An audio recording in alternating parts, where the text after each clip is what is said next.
please subscribe to support the channel. Will humanity ever leave the Milky Way? It's a question that shakes the imagination, one that forces us to confront not just the limits of technology, but the boundaries of existence itself. For as long as we've been human, we've looked to the horizon and wondered what lies beyond. We crossed oceans, scaled mountains, and finally broke free from the pull of Earth's gravity to walk among the stars.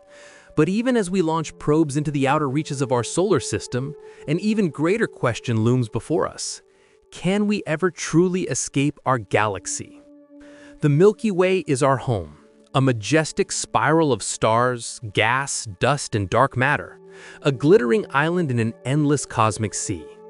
And yet to leave it means stepping into a void so vast that even our most advanced imaginations struggle to comprehend it.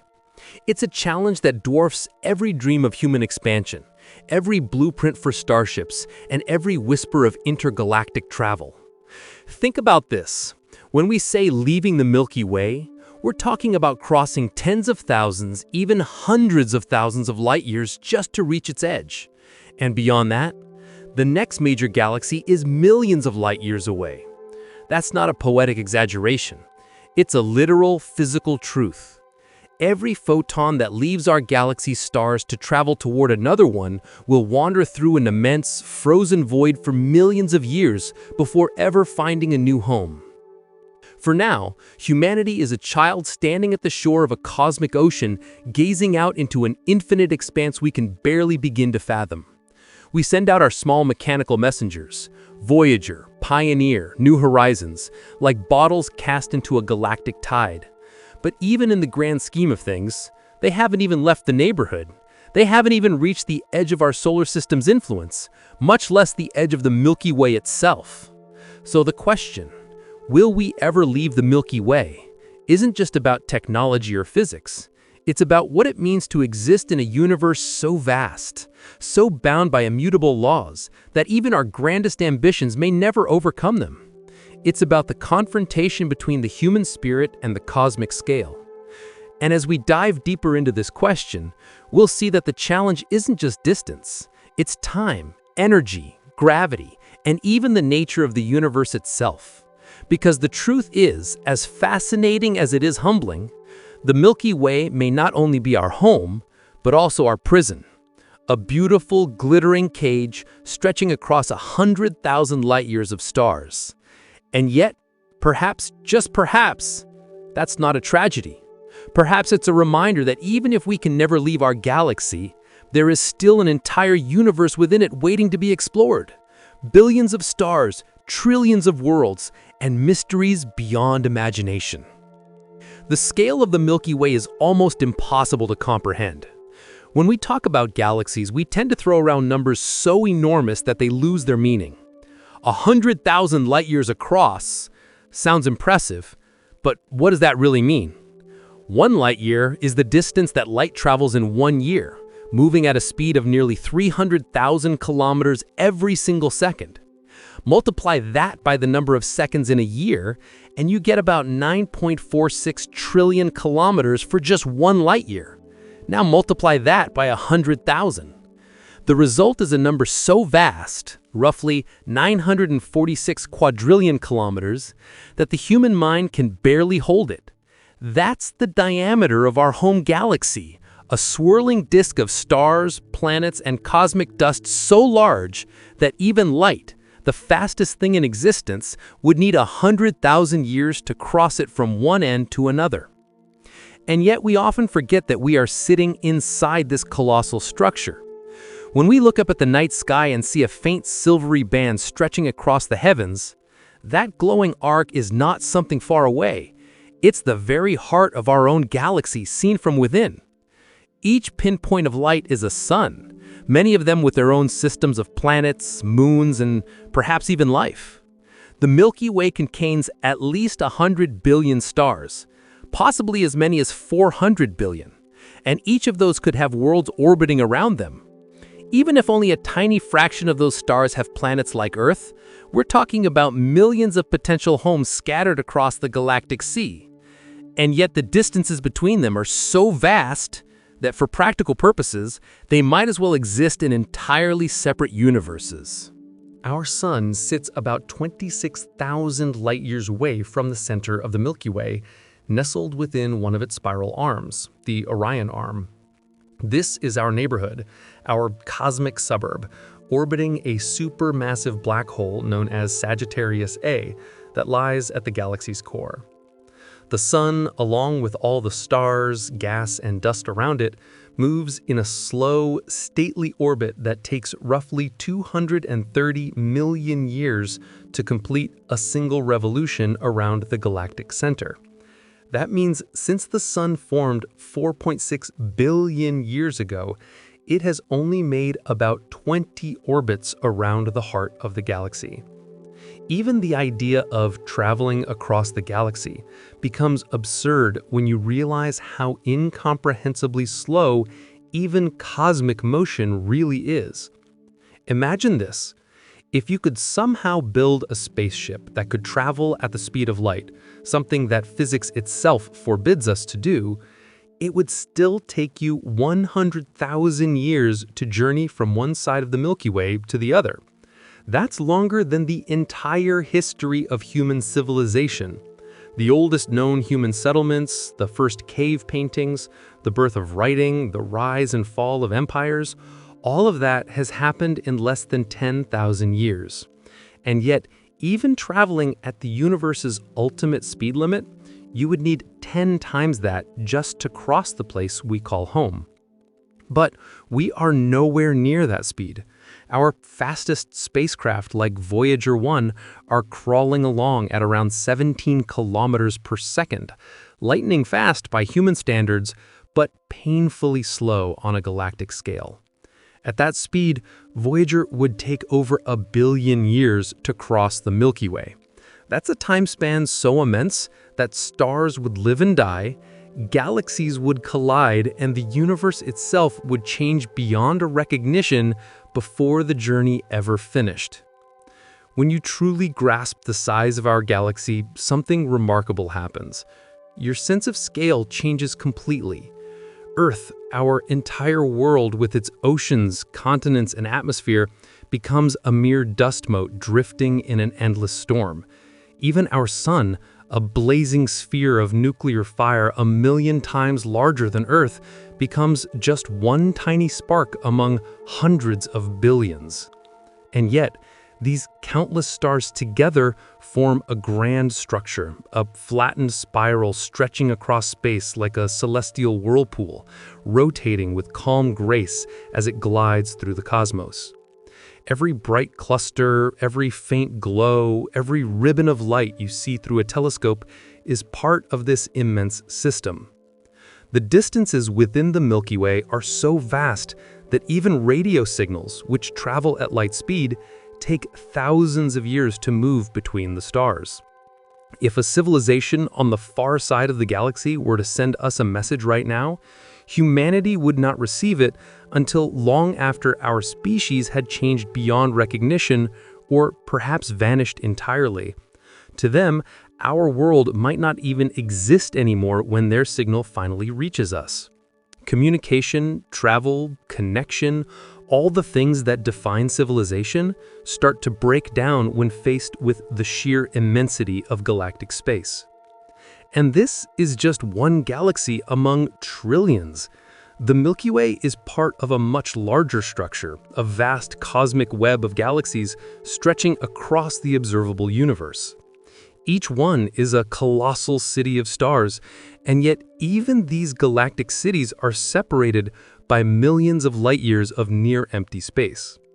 When you realize that our entire galaxy, with its hundreds of billions of stars, is merely one island in a sea of billions more, the human urge to explore suddenly meets the ultimate barrier, the barrier of scale itself. The distances are not just long, they are effectively infinite to beings that live mere decades.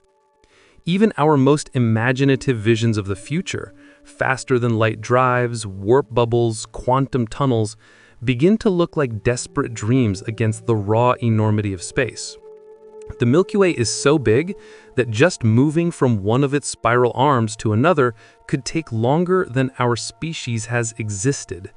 And yet, despite the seeming impossibility of such travel, our minds can't help but wonder. We map the stars, we name them, we imagine journeys among them. There's a kind of defiance in that curiosity, a quiet acknowledgement that even if we can never reach the farthest corners of our galaxy, we will never stop trying to understand it. But to leave the Milky Way entirely, to go beyond its gravitational boundary and venture into the intergalactic void, that's another matter altogether. To even discuss that, we first have to understand what leaving truly means in a cosmic sense. Because escaping a planet is one thing, escaping a star's gravity is another. But escaping the pull of an entire galaxy, that's something that tests the limits of not just technology, but the very laws of nature themselves. When we talk about leaving the Milky Way, the phrase sounds poetic, like embarking on a grand journey to the unknown, a final frontier beyond all frontiers. But scientifically, it has a very precise and daunting meaning. To leave the Milky Way doesn't simply mean drifting past its spiral arms or traveling beyond a visible band of stars that circles our sky. It means escaping the galaxy's gravitational boundary, a region so vast and encompassing that it stretches far beyond what our eyes can see, binding hundreds of billions of stars, planets, and clouds of gas together in a gravitational embrace that has lasted for billions of years. The Milky Way is not just the glowing disk we often picture in images. The spiral arms and central bulge are only the visible parts of a much larger structure. Surrounding the galaxy is a massive, nearly spherical region called the galactic halo. This halo is filled with ancient stars, faint globular clusters, and most importantly, a vast cloud of dark matter that we cannot see but whose gravity we can feel.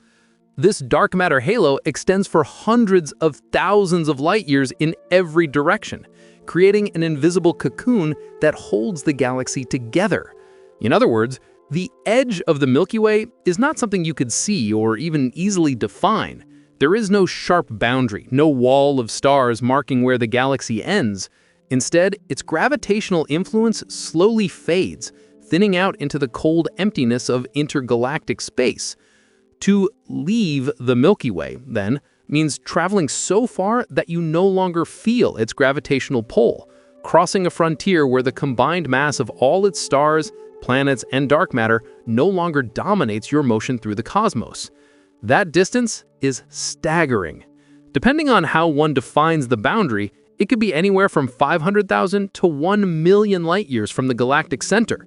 For context, our Sun, sitting roughly 2/3 of the way out from the core, is only about 26,000 light-years from the center. That means even to reach the outermost edge of the Milky Way's influence, we'd need to travel a distance 20 times greater than the radius of our current position. It's easy to imagine leaving Earth, or even leaving our solar system, because we've done it, at least with robotic probes. We've escaped Earth's gravity many times, sending spacecraft into orbit and beyond. We've even crossed the boundary of the Sun's influence, the heliopause, where the solar wind gives way to the interstellar medium. Voyager 1 accomplished that in 2012, becoming the first human-made object to enter interstellar space. But that achievement, monumental as it is only the smallest of first steps. Even though Voyager has technically left our solar system, it's still deep within the Milky Way, traveling a microscopic fraction of the distance needed to escape the galaxy itself. The concept of leaving a galaxy isn't just a matter of distance, it's a battle against gravity on a scale beyond comprehension. Every galaxy has what astronomers call an escape velocity, the speed needed to overcome its gravitational pull. For the Milky Way, that velocity is around 550 kilometers per second near our solar system, more than 30 times faster than the speed of Voyager 1. And that's just to break free from the region around the Sun. To escape the entire galaxy's gravitational hold completely, you'd need to reach speeds closer to 2,000 kilometers per second and maintain that velocity for hundreds of thousands of years, traveling across a gulf so vast that entire civilizations could rise and fall before the journey was halfway done. And then, even if you did somehow cross that unimaginable expanse, what would you find beyond? Intergalactic space is not the romantic beyond that science fiction often portrays. It is a desolate, almost completely empty void, a realm where a single atom might drift in a cubic meter of space. There is no fuel to gather, no starlight to navigate by, no worlds to rest upon. The darkness there is so absolute that it would make even the blackest night on Earth seem brilliant by comparison. You would be surrounded by silence and emptiness, moving through a vacuum so cold that it borders on absolute zero. If you looked back, the Milky Way would appear as a faint, glowing spiral suspended in the distance, an island of light and life receding slowly behind you. And ahead, separated by millions of light years of nothingness, would hang the faint smudge of another galaxy, perhaps Andromeda, or one of the smaller dwarfs that orbit in the local group. Between you and that distant goal lies a void that even light would take millions of years to cross. That's what it truly means to leave the Milky Way. Not just escaping its stars, but stepping into a cosmic desert that no living thing has ever known. It's also worth understanding that, on cosmic scales, very little ever truly leaves its galaxy. Stars born in the disk may be flung into the halo by gravitational interactions, and occasionally, cataclysmic events like supernovae or collisions can launch material fast enough to escape entirely. Some hypervelocity stars, rare runaway suns accelerated by the immense gravitational pull of the supermassive black hole at the center, are traveling fast enough to leave the Milky Way for good. But even they are outliers, exceptions to the rule. The overwhelming majority of matter in our galaxy will remain bound to it forever, orbiting in slow, majestic motion for billions of years. For humanity, the challenge is even more profound. Our machines move at a crawl compared to cosmic speeds. Our lifespans are measured in decades, not millennia. To even dream of crossing the galactic boundary means confronting not only distance, but time itself. Time so vast that even our language strains to express it. The stars we see tonight will still shine in roughly the same patterns when our entire species, perhaps even our planet, is gone. The Milky Way's gravitational pull is not just physical, it's symbolic. It reminds us that we are bound to a home so vast and ancient that no single civilization could ever hope to escape its reach. And yet, understanding what it means to leave the Milky Way doesn't diminish the wonder of it. If anything, it deepens it. Because realizing how bound we are to our galaxy gives us a new appreciation for the miracle of existing within it. We are part of a structure that has endured for billions of years, shaped by forces beyond imagination, moving in rhythm with hundreds of billions of suns. To leave that behind would be to step into the ultimate unknown, a silence beyond stars. But even before we can dream of escaping the Milky Way, we have to contend with the ultimate cosmic limitation, the speed of light. It's the universe's unbreakable rule, the barrier that defines what's possible and what's forever out of reach. The speed of light is the ultimate ruler of the universe, the unbreakable boundary that governs every motion, every signal, and every journey that has ever been or ever will be. It's the cosmic speed limit, written into the very fabric of space-time itself. Nothing with mass can travel faster than light in a vacuum. Not a spaceship, not a signal, not even the boldest dream of human ingenuity can outrun it. This isn't just a technical limitation of our technology, it's a fundamental truth about reality. The universe simply doesn't allow it. Light moves at approximately 299,792 kilometers per second, or about 186,000 miles per second. At that speed, a beam of light can circle the entire planet more than 7 times in a single second. It's almost incomprehensible how fast that really is. In just over 1 second, life in the moon reaches Earth. From the sun, it takes only 8 minutes and 20 seconds to arrive here. That's why we see the sun not as it is, but as it was 8 minutes ago. A tiny delay on a cosmic scale. But stretch that out further, and the picture begins to change dramatically.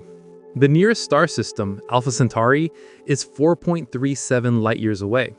That means even if you could travel at light speed, it would still take more than 4 years just to reach our closest neighbor. And that's practically next door when compared to the rest of the galaxy. Now, imagine trying to reach another galaxy entirely. The Milky Way's closest major neighbor, Andromeda, lies 2.537 million light-years away. Even traveling at the speed of light, the fastest possible speed in the universe, it would take you over 2.5 million years to get there. 2.5 million years ago, humanity's distant ancestors were just beginning to carve simple tools from stone.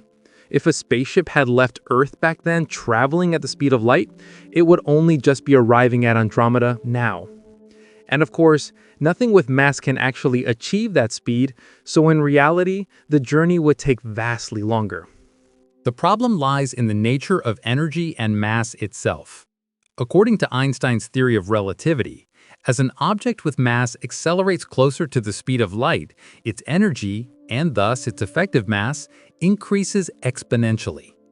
The faster you go, the heavier you become, and the more energy it takes to push you even faster. To reach the speed of light would require infinite energy, because your mass would become infinite. It's not simply that we haven't built an engine powerful enough yet, it's that such an engine can never exist, not within the laws of our universe. Even light itself isn't infinite in its reach, it's simply the fastest messenger there is. When we look into the night sky, every point of light we see is actually an echo from the past. Light that has spent years, centuries, even millennia, crossing the void to reach us. The Andromeda Galaxy, for instance, appears as it was more than 2 million years ago. In that time, entire species have come and gone here on Earth. So when we talk about intergalactic travel, we're talking about crossing not just space, but time. Any being attempting to travel between galaxies would effectively be leaping across epochs of cosmic history. Even communication becomes a kind of impossibility at these scales. Imagine trying to send a message to a hypothetical colony in another galaxy. You send it today, and it arrives millions of years later, by which time the civilization that sent it may have long vanished. The receiver, if one still exists, would be hearing the ghost of a voice from a civilization extinct for eons. In practical terms, the speed of light confines every intelligent species to its own small region of the cosmos. We can see the universe, but we can never truly reach most of it. This limit is more than a technological frustration. It's a fundamental aspect of how the universe is structured. Light speed defines the maximum rate at which cause and effect can propagate through space-time. It's not just a rule for travelers, it's the very thing that keeps the universe coherent. If information could move faster than light, the entire chain of cause and effect could be broken. Events could happen before their causes, paradoxes would emerge, and reality itself would unravel. In a sense, the cosmic speed limit is what makes reality stable. For explorers, though, it's a prison made of physics. Even if we somehow found a way to accelerate a ship to 10% of the speed of light, which would already require technology far beyond our imagination, it would still take 25 million years to reach Andromeda. At half the speed of light, which is still unimaginably fast and devastatingly energy-intensive, the trip would take 5 million years. These timescales dwarf anything in human experience. Civilizations could rise, evolve, and perish dozens of times over before their descendants arrived at their destination. What's even more humbling is that this isn't just a limitation for us, it's universal. Every civilization in existence, anywhere in the cosmos, no matter how advanced, is bound by the same rule. Light speed isn't just a human problem, it's the great equalizer of the universe. Even a million-year-old alien species with technology beyond our dreams would face the same barrier. They might explore their own galaxy, colonize its stars, even master the manipulation of energy and matter, but to leap from one galaxy to another would still be a near-eternal endeavor. The universe is vast, and its speed limit ensures that most of it will remain forever unreachable. Some have speculated about ways to bypass this limit. Wormholes, warp drives, shortcuts through space-time itself. Theoretical physics offers tantalizing glimpses of possibilities, but every path we've explored so far runs into paradoxes, contradictions, or energy requirements so extreme they border on impossible. The laws of relativity may not be flexible enough to allow true faster-than-light travel, and if they are, the means to achieve it would demand a mastery of physics and energy that's as far beyond us as we are beyond fire-making hominids. The speed of light doesn't just define what's possible for us, it defines the structure of our cosmic neighborhood. It draws a kind of invisible bubble around every civilization, limiting how far it can reach and how much of the universe it can ever truly touch. We can see galaxies billions of light years away, but those photons carry only their ancient light, frozen glimpses of what they once were. The present reality of those galaxies is forever beyond us. In that sense, the universe teases us, revealing its grandeur, yet locking it away behind an insurmountable wall of time and distance. And yet, within that wall, life persists. We exist inside one small corner of one small galaxy, bound by the unyielding speed of light, and still we reach, still we imagine. That defiance is uniquely human. Even knowing that nothing can move faster than light, we still build machines, we still send signals, we still dream of crossing the infinite. But the gap between dream and physics remains. The light speed barrier is the line between what could be imagined and what can ever be achieved. And when you compare that ultimate cosmic limit with the speeds of our own spacecraft, the enormity of the challenge ahead becomes even clearer. When we shift from the realm of cosmic theory to the sobering facts of our current technology, the gulf between dream and reality becomes staggering. The speed of light, that ultimate cosmic velocity of 299,792 kilometers per second, stands as the ceiling of what's physically possible. Yet the fastest human-made object in existence doesn't even brush against a fraction of that unimaginable pace.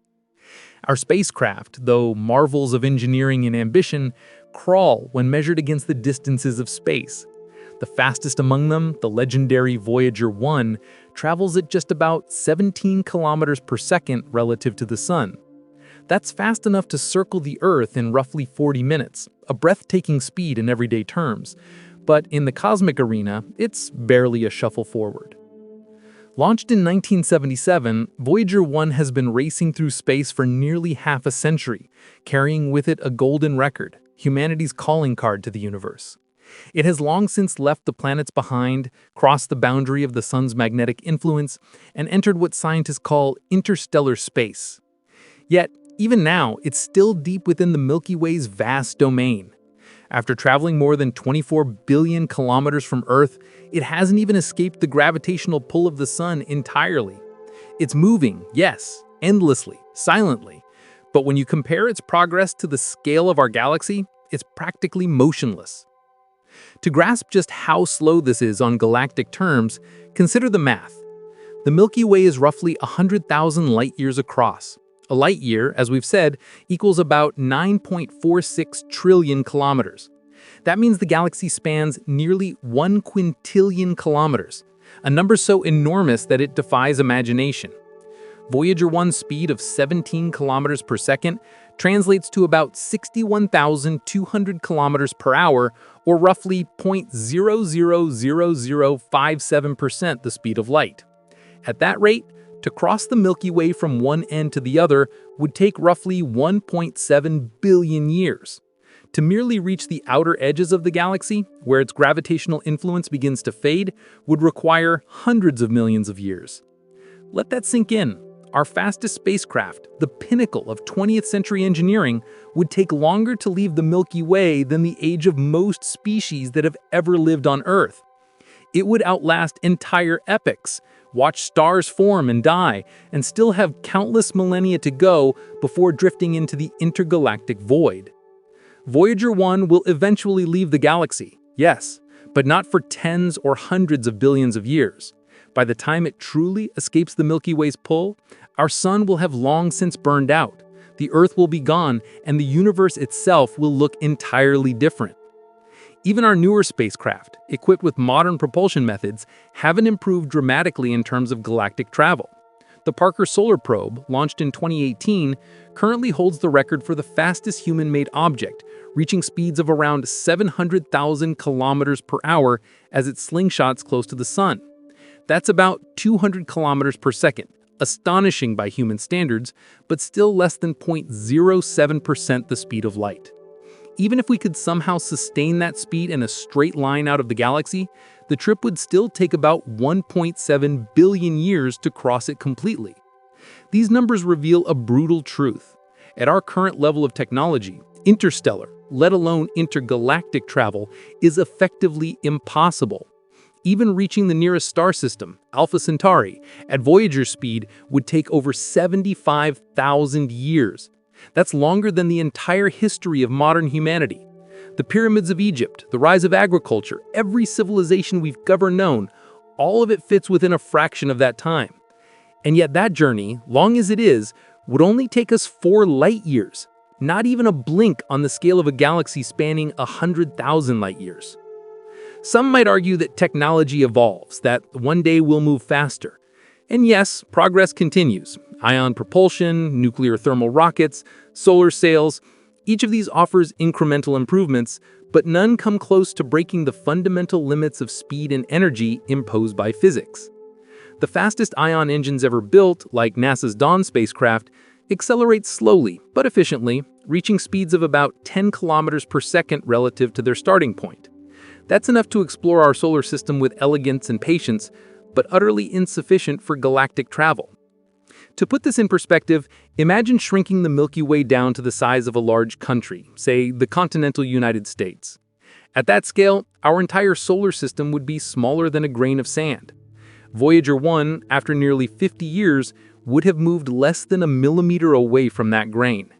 We are, for all our ambition, still infants crawling across the floor of an unimaginably vast cosmic home. And yet, that's not to diminish what we've achieved. Voyager 1 is a miracle, a fragile machine powered by the decaying heat of plutonium, carrying human fingerprints across the stars. It's a testament to what we can build, what we can imagine, and what we dare to send into the unknown. It may not be fast in cosmic terms, but in human terms, it's a beacon, a symbol of our desire to reach beyond our limits, even if those limits are absolute.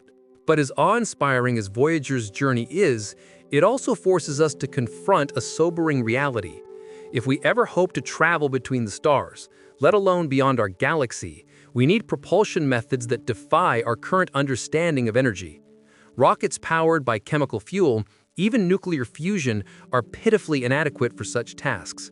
The energy required to accelerate a ship to even a fraction of light speed would be astronomical, so vast that it might consume the total energy output of entire civilizations. And this brings us to the next great barrier on our cosmic journey, one that is every bit as formidable as the speed of light itself: the sheer, unimaginable energy it would take to move a spacecraft fast enough to make leaving the Milky Way even theoretically possible. Because while speed sets the limit, energy defines the cost, and that cost may well be beyond anything we could ever pay. The problem of energy sits at the very heart of the cosmic barrier that confines us. The faster we want to go, the more energy we need. And when the destination is as distant as another galaxy, that requirement becomes almost unfathomably vast. It's not simply a question of building better engines or finding stronger materials. It's a question of the fundamental relationship between mass, speed, and energy, as expressed by Einstein's iconic equation, E=mc². In that single formula lies the reason why intergalactic travel, even at a fraction of the speed of light, might remain forever beyond our reach. To accelerate any object, you must give it kinetic energy, the energy of motion. But as you push an object closer to the speed of light, its energy requirements don't increase linearly, they increase exponentially. The closer you get to light speed, the harder it becomes to add more speed, until at 100% of light speed, the required energy becomes infinite. This is not a technological inconvenience, it's a law of the universe. No matter how advanced a civilization becomes, no matter how efficient their technology, they can never supply infinite energy. Let's put this into perspective with real numbers. Imagine a relatively small spacecraft, say 100,000 kilograms, about the mass of a fully loaded space shuttle. To accelerate that craft to just 10% the speed of light, 30,000 kilometers per second, would require roughly 4.5 times 10 to the 20th joules of energy. That's about the total energy the entire human race consumes in an entire year. And that's just to accelerate it. You'd need the same amount again to slow it down at the destination, unless you were content to blast past your target at relativistic speeds and never stop. But what if we wanted to go faster, say 50% the speed of light? The energy cost doesn't just multiply by 5, it skyrockets. The energy needed would exceed 1 times 10 to the 22nd joules, roughly equivalent to the energy released by 2.5 trillion megatons of TNT, or more than 100,000 times the energy of all the nuclear weapons on Earth combined. And that's for a relatively small ship. A generation ship carrying thousands of people, supplies, and shielding would be far more massive, and thus far more energy hungry. Even with hypothetical propulsion technologies like fusion or antimatter, the numbers don't get much kinder. Fusion, the process that powers the sun, releases about 10 million times more energy per kilogram of fuel than chemical reactions. It's incredibly efficient compared to rocket fuel, but even then, the amount of fusion fuel required to accelerate a starship to a significant fraction of light speed would be staggering. To move that same 100,000 kilogram ship to 10% of light speed using fusion would require tens of thousands of tons of hydrogen fuel. And that's not accounting for the inefficiencies in converting that energy into thrust. Antimatter propulsion sounds even more promising because when matter and antimatter collide, they annihilate each other completely, converting 100% of their mass into energy. It's the energy-densest reaction known to physics, the ultimate power source. But the problem is that antimatter doesn't exist naturally in large quantities. It has to be manufactured, painstakingly, in particle accelerators that currently produce mere nanograms at astronomical energy costs. To create even 1 gram of antimatter requires roughly 25 million kilowatt-hours of energy, the equivalent of the total output of a nuclear power plant running continuously for nearly 3 years. Now imagine how much antimatter you need to propel a starship. Hundreds of kilograms, if not tons. The total energy cost will be greater than the annual energy consumption of our entire planet for millennia. And even if we somehow manage to create and store it, antimatter is astonishingly volatile. One containment failure, and the explosion would rival that of a small star. The very technology we'd rely on to cross the galaxy would carry within it the power to obliterate everything we've built. Even the act of storing energy on such a colossal scale presents its own insurmountable challenges. No known material can withstand the pressures and heat that would come from containing the energies required for near light-speed propulsion. A single miscalculation, a micrometeorite, or a slight imbalance in the system could vaporize the ship in an instant. The further we push against nature's limits, the more catastrophic the consequences of failure become. And then there's the problem of efficiency. Rockets work by expelling mass backward to move forward, Newton's third law in action. But the faster you want to go, the more propellant you need. The tyranny of the rocket equation, as engineers call it, ensures that the more fuel you carry, the heavier your ship becomes, which in turn requires even more fuel to move. This vicious cycle grows exponentially until at relativistic speeds, the required mass of fuel becomes absurd, often greater than the mass of entire planets. To sidestep this, scientists have imagined other propulsion methods. Solar sails that catch the radiation of stars, laser-driven light sails that harness beams of energy from Earth or orbiting stations, or even magnetic sails that use the charged particles of interstellar space for thrust. Each of these ideas is elegant in its way, and some could one day carry probes to nearby stars. But when we extend the goal to leaving the Milky Way, the limitations become painfully clear. Solar sails rely on starlight, but as you move farther from stars, light grows weaker. Eventually, in the dark gulf between galaxies, there's nothing left to push against. Laser sails could, in theory, continue accelerating across great distances, but the energy needed to maintain a laser beam coherent over millions of light years would be so immense that even harnessing the entire output of the sun wouldn't be enough. The scale of energy involved isn't just difficult, it's cosmic in proportion. To accelerate a small probe to near light speed, you need to harness and control a portion of energy equivalent to that released by a supernova explosion, an entire star dying in a blaze of light. The universe can do it effortlessly because it operates on such scales, but we, fragile creatures bound to our small blue world, are limited to the faint fires of chemical reactions, nuclear fission, and a few glimpses into fusion. Our engines are specks of ember in a universe of blazing suns. This isn't to say that the future holds no hope.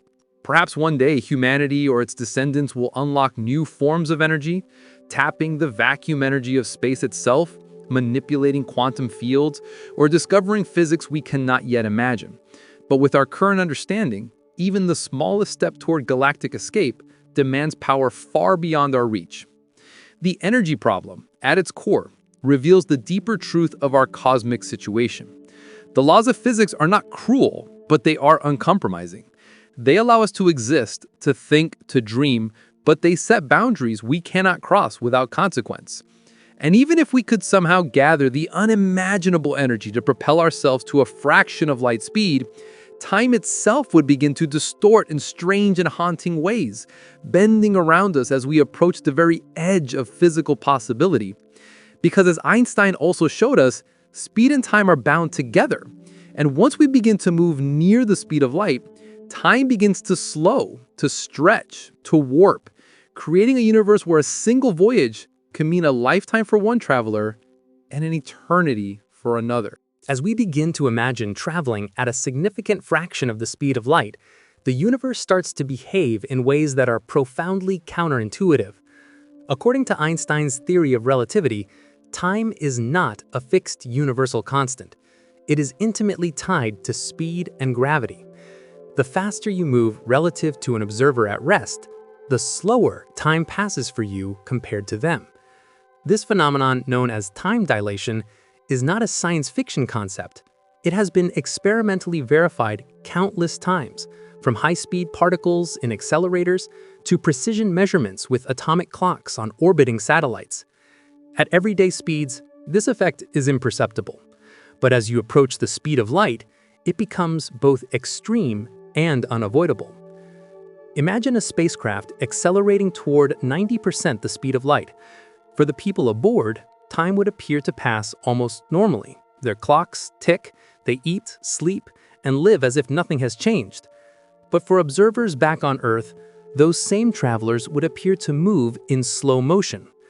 1 year on the ship could equate to more than 2 years passing on Earth. Push the speed even higher, say 99.9% of light speed, and a single year on board could correspond to over 22 years for someone left behind. Time itself stretches, bending the human experience into a shape that is nearly impossible to intuit. At first glance, this might seem like a solution to the problem of intergalactic travel. If time slows for those aboard the ship, could humanity effectively skip the vast cosmic distances, experiencing the journey as though it were short? In a sense, yes, but this solution comes with a critical limitation. While time dilation allows travelers to survive long voyages without aging as much as those left on Earth, it does not reduce the actual distance they must traverse.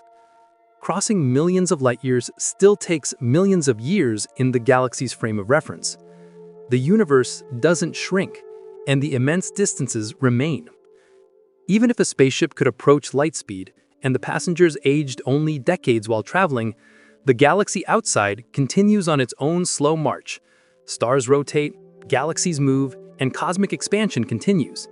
Time dilation changes the traveler's experience, but it does nothing to shorten the void between galaxies in objective terms. Another consequence of time dilation is the communication problem. If travelers send a message back to Earth from a near light-speed voyage, those messages will arrive distorted in time. While only a few years might have passed for the travelers, decades, centuries, or even millennia could pass on Earth before their message arrives. By the time their communication reaches home, society may have advanced far beyond recognition, Or humanity may even be gone entirely. Time dilation, while a fascinating feature of physics, introduces profound isolation. The faster we move, the more detached we become from our origins, friends, and families, separated by both space and the stretching fabric of time itself. Relativity also complicates energy requirements. As an object approaches light speed, its effective mass increases due to relativistic effects. That means accelerating a spacecraft to near light speed requires exponentially more energy, compounding the challenges we've already seen. Even with perfect engines, unlimited fuel, and the most efficient propulsion imaginable, getting a substantial ship to 99% of light speed remains far beyond our current technological capabilities. And even if we could, the relativistic effects would create their own hazards. Particles in the interstellar medium become high-energy projectiles capable of vaporizing the ship, and radiation levels increase dramatically. Traveling fast enough to exploit time dilation isn't merely difficult, it's extraordinarily dangerous. Time dilation also impacts long-term planning and civilization. A journey that is decades or centuries from the perspective of the travelers could correspond to millions of years in the galaxy's frame of reference, especially if we consider trips to nearby galaxies like Andromeda. Entire cosmic epochs could pass while a single generation is alive on board a starship. In practical terms, this makes the concept of intergalactic colonization deeply problematic. Even if we could reach other galaxies, the home civilization would experience eons passing before any contact could occur. It isolates the travelers, not just physically, but historically. And yet, the strangeness of relativity has a kind of beauty. For the travelers, a lifetime might be condensed into a manageable period, allowing them to see distant regions of the galaxy and universe that would otherwise be inaccessible. They could, in theory, witness phenomena like star clusters in their lifespans, or pass near supermassive black holes and experience the warping of time firsthand. But this does nothing to ease the fundamental challenge. The distances remain insurmountable. The Milky Way and other galaxies are still unimaginably vast. Time dilation allows perspective to shift, but it does not shrink the map of the cosmos. Even with the most optimistic assumptions, near light speed travel, perfect navigation, and technological mastery, the traveler's journey is still measured in the lifetimes of stars, the rotations of galaxies, and the spans of cosmic history. While passengers may live only a few decades, they remain moving through a void so empty, so enormous, that the distance itself becomes the real antagonist. Time may bend for the travelers, but space remains unforgivingly, relentlessly vast. In practical terms, relativity offers no loophole to escape the Milky Way. It provides a temporary respite from aging, a unique experience of stretching or contracting time, but it cannot overcome the enormity of intergalactic space, or the speed of light limit that defines it. Even if we perfected every propulsion method imaginable, even if humanity's descendants became digital consciousnesses capable of surviving centuries-long journeys, the fundamental problem remains. The universe is vast, and those distances are unyielding. Time dilation, in the end, is both a marvel and a reminder of our limits. It stretches human imagination and offers tantalizing glimpses of what might be possible for travelers in near light-speed vessels, but it cannot erase the fundamental truth. The universe is enormous, and the gulf between galaxies is profound. Even bending time around ourselves cannot shrink space, and even surviving the journey in suspended subjective time does not change the objective scale of the cosmos. The traveler might age little, but the stars, the void, and the laws of physics march on, indifferent to our desires. When we turn our attention from the vastness within the Milky Way to the space between galaxies, the scale becomes almost impossible to fathom. Intergalactic distances are not measured in light years or even tens of thousands of light years as within a galaxy. They are measured in millions of light years, staggering expanses that dwarf our already immense home. The closest major galaxy to us, the Andromeda Galaxy, is a sobering example. Sitting approximately 2.537 million light-years away, it is not just a distant point of light in the sky, it is a neighbor so far removed that even light itself takes over 2.5 million years to traverse the void between us. To put that in perspective, when light from Andromeda began its journey toward Earth, our ancestors were still living in small bands of hunter-gatherers, crafting the first stone tools. Civilization, cities, nations, empires, all human history have unfolded while the light we now see was still on its long journey through space. Even though Andromeda is relatively close in cosmic terms, it illustrates the staggering isolation imposed by intergalactic distances. To reach it at light speed would take 2.5 million years, a journey inconceivable within human lifespans or even the lifespan of our species. At the speeds achievable by our fastest spacecraft, such as Voyager 1, or even theoretical near-light-speed ships, this number becomes almost ludicrously enormous. A craft traveling at 1/10 of the speed of light would still require over 25 million years to make the journey. At the speed of our current spacecraft, Voyager 1's 17 kilometers per second, the timeline extends into the hundreds of billions of years, far beyond the current age of the universe itself. The sheer immensity of the gulf between galaxies underscores the profound challenge of intergalactic travel. And yet, Andromeda is the tip of the iceberg. Beyond it lies a vast ocean of galaxies, most much smaller, many more distant, and some moving away from us at ever-increasing speeds due to the expansion of the universe. The observable universe contains over 2 trillion galaxies, each containing hundreds of billions of stars. The distances between them are so vast that they dwarf the size of the Milky Way itself. Within this cosmic expanse, even the notion of neighboring galaxies becomes relative. The Milky Way and Andromeda are considered neighbors largely because they reside within the same local group, a gravitationally bound cluster of galaxies. Most other galaxies are isolated, receding from us at speeds dictated by cosmic expansion, making them forever unreachable with conventional or even hypothetical near-light speed travel. Intergalactic space is not only immense, but almost completely empty. Unlike within a galaxy, where stars, gas clouds, and dust are abundant, the space between galaxies is a near-perfect vacuum. There are occasional stray stars or rogue planets, but these are the exception, not the rule. Radiation is sparse, and there is virtually no material to use for fuel or sustenance. Traveling through such emptiness for millions of years would require a self-contained energy source and supplies capable of lasting not just for generations, but for epochs. Even the most minimal error in navigation or system integrity could spell disaster in a void that is essentially infinite. The distance to Andromeda also underscores the communication impossibility. Even if a civilization existed there capable of receiving messages, a signal sent today would take 2.5 million years to arrive. By the time a reply returned, countless millennia would have passed. This is not just a delay, it is a separation that renders real-time contact, coordination, or collaboration impossible.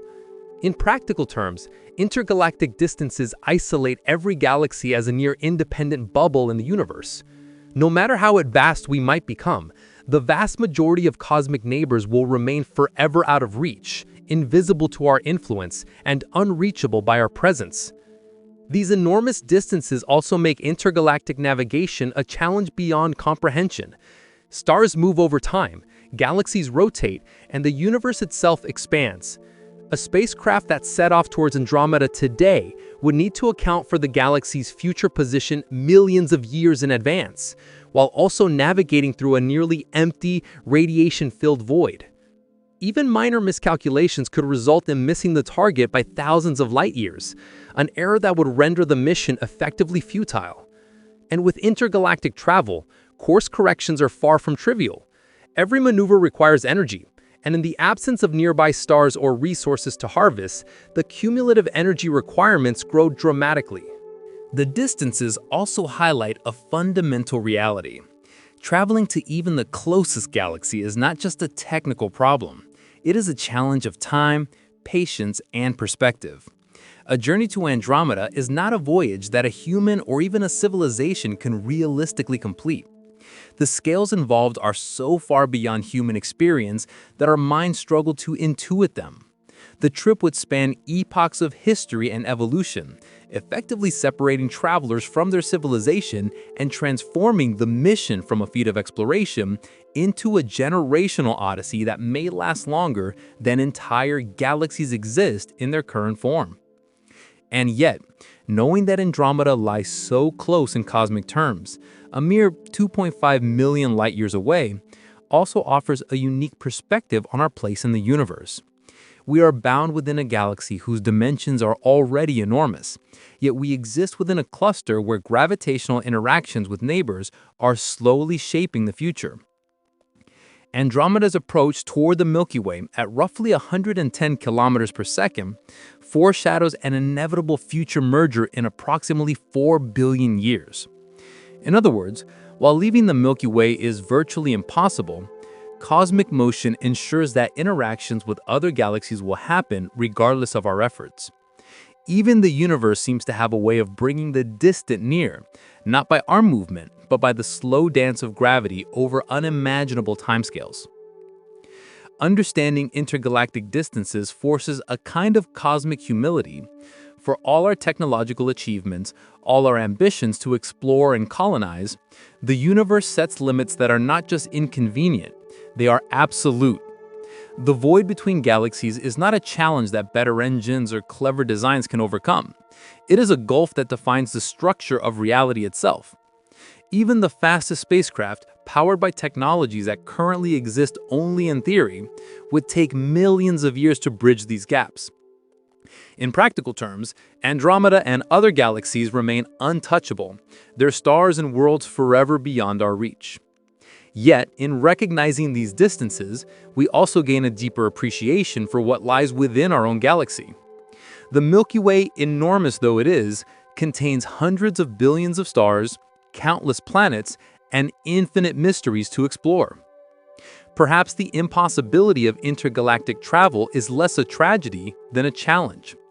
Even without leaving the galaxy, there is a universe within our universe, a cosmic landscape rich enough to occupy human imagination for millennia. The immensity of intergalactic space highlights both our limitations and the staggering possibilities that still exist around us, reminding us that exploration doesn't require leaving the Milky Way, it only requires curiosity, ingenuity, and the will to reach for the stars nearest to home. The vastness of intergalactic space becomes even more daunting when we consider the nature of the universe itself. Galaxies are not static islands suspended in an empty void. They are embedded in a dynamic, expanding cosmos. The universe is stretching, and with it, the distances between galaxies are growing over time. This is the phenomenon of cosmic expansion, first observed by Edwin Hubble in the 1920s and confirmed repeatedly since. The farther away a galaxy is, the faster it appears to be moving away from us. This observation revolutionized our understanding of the universe, revealing that space itself is not fixed, but dynamic, stretching like a vast, invisible fabric. At first glance, this expansion seems subtle. Nearby galaxies like Andromeda are actually moving toward us due to local gravitational attraction, so the expansion doesn't appear to dominate. But as we look farther and farther out into the cosmos, the effect becomes staggering. Galaxies billions of light years away are receding at speeds that exceed the speed of light. Not because they are moving through space faster than light, which is forbidden, but because space itself is expanding between us and them. This distinction is crucial. The speed limit imposed by relativity applies to objects moving through space, but not to space itself. The fabric of the universe can stretch, carrying galaxies apart at an effective speed greater than light. This has profound implications for intergalactic travel. Even if humanity could one day engineer a spacecraft capable of traveling near light speed, the expansion of the universe imposes an insurmountable barrier for distant galaxies. The farther a galaxy is, the faster it recedes due to cosmic expansion. Beyond a certain point, known as the cosmological horizon, galaxies are moving away faster than light relative to us. No matter how fast a ship travels, it will never reach those galaxies. They are effectively forever beyond our grasp. The observable universe itself is limited in this way. We can see only the light that has had time to reach us since the Big Bang, and countless galaxies are already beyond our ability to ever touch or communicate with. Even within the local cosmic neighborhood, expansion has subtle effects. The Milky Way and Andromeda are bound together by gravity, and thus the expansion is irrelevant for our local group. But beyond this cluster of galaxies, the cosmic fabric continues to stretch relentlessly. For galaxies just a few million light-years beyond our local gravitational binding, the expansion slowly increases the distance between us. Over billions of years, the effects accumulate, meaning that even our near neighbors, outside of local groups, will drift steadily away. A star system that seems close today may, in cosmic time, become unreachable as the universe expands and stretches the distance further. The expansion also complicates our understanding of speed and distance. In a non-expanding universe, distance is absolute, and speed determines travel time in a simple, linear fashion. In an expanding universe, these relationships break down. A spacecraft traveling at a fixed speed toward a distant galaxy may find that the distance it needs to cover grows faster than it can move. In effect, cosmic expansion can nullify even the most advanced propulsion systems. The universe is not merely a backdrop for travel, it is an active participant, reshaping the pathways and horizons available to any traveler. The scale of expansion also places a hard limit on how far we might ever go. While stars within the Milky Way are gravitationally bound to us, and thus immune to the expansion of space on large scales, anything beyond this gravitational embrace is subject to cosmic drift. Galaxies in the Virgo cluster, the nearest large cluster outside our local group, are slowly moving away, and those even farther out, in the vast cosmic web, recede at ever-increasing velocities. Over tens of billions of years, most galaxies, outside our local gravitational group, will disappear beyond our cosmic horizon entirely, leaving the Milky Way and its eventual merged companion Andromeda as one of the last observable islands in an ever-expanding void. This expansion also has philosophical implications. Even if we could somehow travel at near-light speeds, there would always be regions of the universe forever inaccessible to us. The cosmic expansion ensures that the vast majority of galaxies are not merely distant, they are unreachable. No matter how advanced we become, no matter how fast we can propel a ship or how efficiently we can harvest energy, the universe itself imposes boundaries that are not technological, but physical. This is not a flaw in our ambition, it is a fundamental feature of reality. Space is expanding, and with it, the universe is stretching the limits of our reach. Moreover, cosmic expansion affects communication as much as travel. Signals sent to distant galaxies are stretched along with the expanding space, and eventually they become so redshifted that their information content is effectively lost. Even if a civilization existed in a galaxy just beyond our reach, attempts at contact would become impossible not just because of distance, but because space itself is expanding faster than the signals can traverse. The universe isolates itself, ensuring that over cosmic time, galaxies outside our local gravitational group drift into permanent isolation. This relentless expansion magnifies the challenges we already face with intergalactic distances. Andromeda, our nearest major galaxy, is approaching, but this is the exception. Beyond the local group, nearly every other galaxy is receding, moving away at speeds that make them unreachable. And as billions of years pass, the effect only intensifies. What seems possible today, sending probes or signals across the void, may be impossible tomorrow. Cosmic expansion is a quiet, inexorable force, stretching the universe and slowly isolating all but the closest gravitational neighbors. And yet, there is the beauty in this as well. While most galaxies will slip beyond reach, the local group, the Milky Way, Andromeda, and their surrounding satellites remains gravitationally bound. These galaxies will interact, collide, and merge, creating a future where, on the scale of the universe, the cosmic island we inhabit is rich, dense, and dynamic. While we may never reach the farthest corners of the universe, the galaxies within our local gravitational sphere are abundant, complex, and full of wonder, offering endless possibilities for exploration, observation, and understanding. In this immense and expanding cosmos, there exists a comparatively tiny yet profoundly significant region known as the local group. This is our cosmic neighborhood, a collection of galaxies bound together not by proximity alone, but by the invisible threads of gravity that hold them in a slow celestial dance. In a universe where most galaxies are receding from one another at tremendous speeds due to cosmic expansion, the local group stands out as an exception. A cluster of galaxies gravitationally intertwined, moving together as a single entity through the vast emptiness of space. The local group is dominated by two colossal spiral galaxies, the Milky Way and Andromeda. These are by far the heaviest and most massive members, each containing hundreds of billions of stars, enormous clouds of gas and dust, and mysterious halos of dark matter. Together, they account for roughly 90% of the total mass of the local group. The Milky Way, our home galaxy, is a majestic barred spiral, with its characteristic swirling arms of stars, nebulas, and planetary systems. Andromeda, slightly larger and slightly more massive than the Milky Way, is its nearest major neighbor, and is slowly approaching us at a relative velocity of approximately 110 kilometers per second, setting the stage for an inevitable collision in roughly 4 billion years. The rest of the local group is composed of a few dozen smaller dwarf galaxies, each far less massive but no less fascinating. These dwarfs range from compact spherical galaxies like the Sagittarius dwarf elliptical galaxy, which is gradually being shredded by the Milky Way's gravity, to irregularly shaped star-forming dwarfs like the Large and Small Magellanic Clouds, which orbit our galaxy like miniature satellites.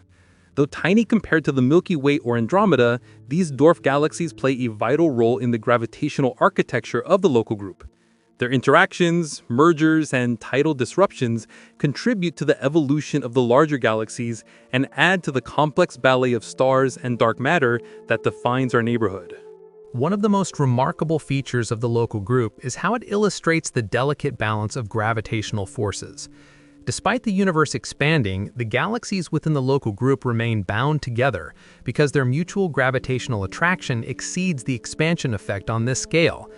Essentially, while cosmic expansion stretches the fabric of space at large, the pull of gravity dominates within these tightly knit groups.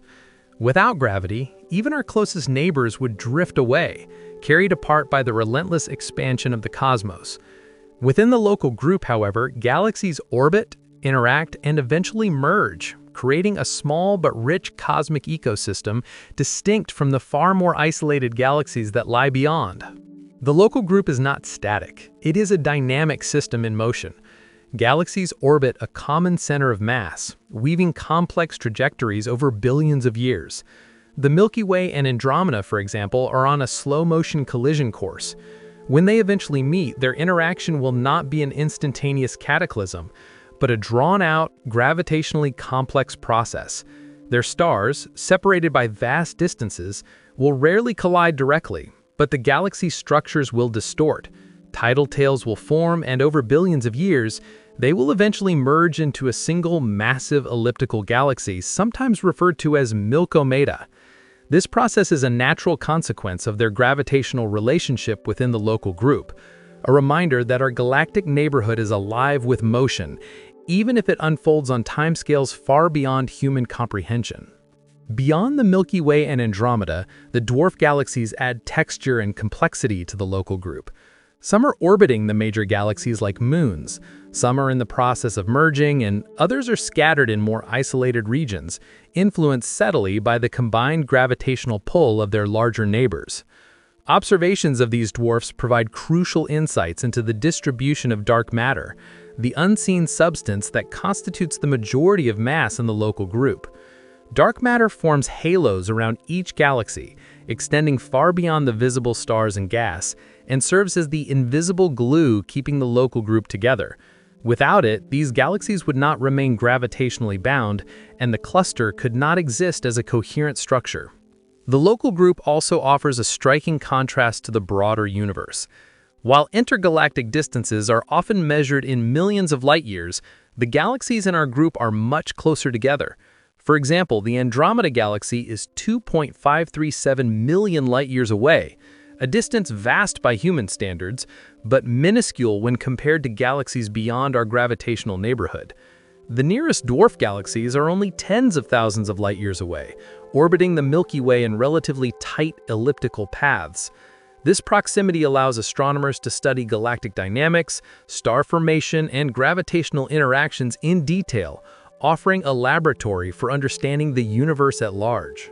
The gravitational binding of the local group also has profound implications for the future. While most of the universe's galaxies will drift apart as cosmic expansion accelerates, the local group will remain a single cohesive structure. In the far future, trillions of years from now, our local galaxies will merge into a few massive, gravitationally bound systems, surrounded by a universe that is increasingly empty and dark. The Milky Way and Andromeda's merger will create a new dominant galaxy, and the smaller dwarfs will either be absorbed or flung into distant orbits. Our current galaxy cluster is a fleeting but remarkable arrangement, a bubble of complexity in an otherwise thinning universe. In essence, the local group is our cosmic community. It is small relative to the universe at large, yet vast enough to contain incredible variety. Spirals, dwarfs, satellites, gas clouds, dark matter halos, and the gravitational interplay of billions of stars. Within this cluster, gravity triumphs over cosmic expansion, keeping galaxies connected while the broader universe stretches and isolates. For humanity, the local group represents both opportunity and limitation. It is the only region of galaxies that we might ever realistically reach or interact with, given the constraints of distance, energy, and time. Beyond its borders lies the unending void of the expanding universe, a realm so distant that even light may never bridge the gap. Understanding our place within the local group reframes the way we think about intergalactic travel. While the dream of leaving the Milky Way is immense, the reality is that we are not truly alone. We have companions in close proximity, galaxies whose interactions will shape our cosmic future. The Milky Way is not an isolated island in space. It is part of a small gravitationally bound network of galaxies, a local cluster whose dynamics dictate the immediate structure of our universe. Within this cluster, interactions, mergers, and orbital motions define the fate of stars and planets alike, setting the stage for events that will unfold over billions of years, long before the vast reaches of the universe beyond become relevant to our cosmic story. While humanity often dreams of leaving the Milky Way, the universe has a very different plan for our cosmic neighborhood. The most likely scenario is not that we will escape our galaxy and venture into intergalactic space, but rather that another massive galaxy will come to us. The Andromeda Galaxy, our nearest major neighbor, is on a slow, inexorable approach. At roughly 2.537 million light-years away, it is already moving toward us at about 110 kilometers per second, drawn by the mutual gravitational pull of our two enormous galaxies. Over the course of billions of years, this approach will transform both galaxies in a process so vast and slow that it defies immediate comprehension, yet so inevitable that it is considered a certainty in cosmic terms. The collision between the Milky Way and Andromeda will not be an instantaneous crash like two cars colliding on a highway. Galaxies are mostly empty space. Stars are separated by vast distances, so direct stellar collisions are extraordinarily rare. Instead, the encounter will be a gravitational ballet, stretching, compressing, and distorting both galaxies. Tidal forces will pull at the spiral arms of the Milky Way, creating streams of stars that arc out into space. Andromeda's structure will warp and bend in response, and the two galaxies will pass through each other multiple times over the course of several billion years before finally settling into a single, massive elliptical galaxy. Scientists have nicknamed this eventual merged galaxy Milkomeda or Milkdromeda, symbolizing the fusion of our two spiraling homes. During this merger, the night sky as seen from Earth, or whatever evolves to occupy our corner of the universe, will change dramatically.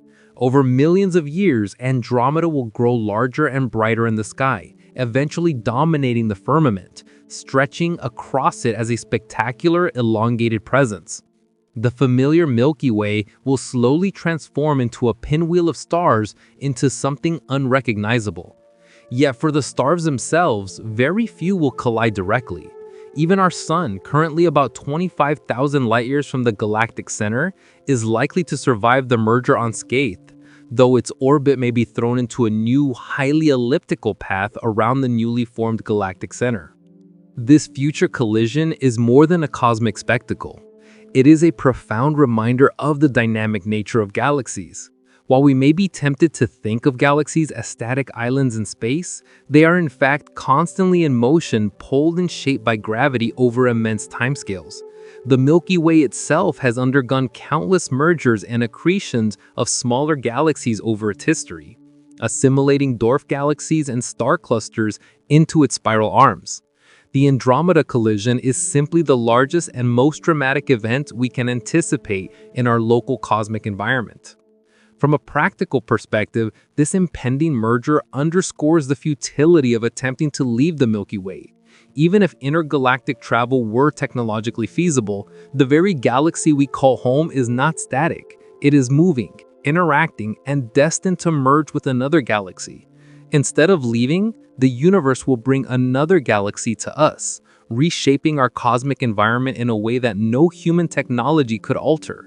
The event demonstrates that the forces shaping galaxies operate on scales that far exceed any terrestrial ambition. Gravity governs the dance of billions of stars over billions of years, indifferent to our dreams of escape.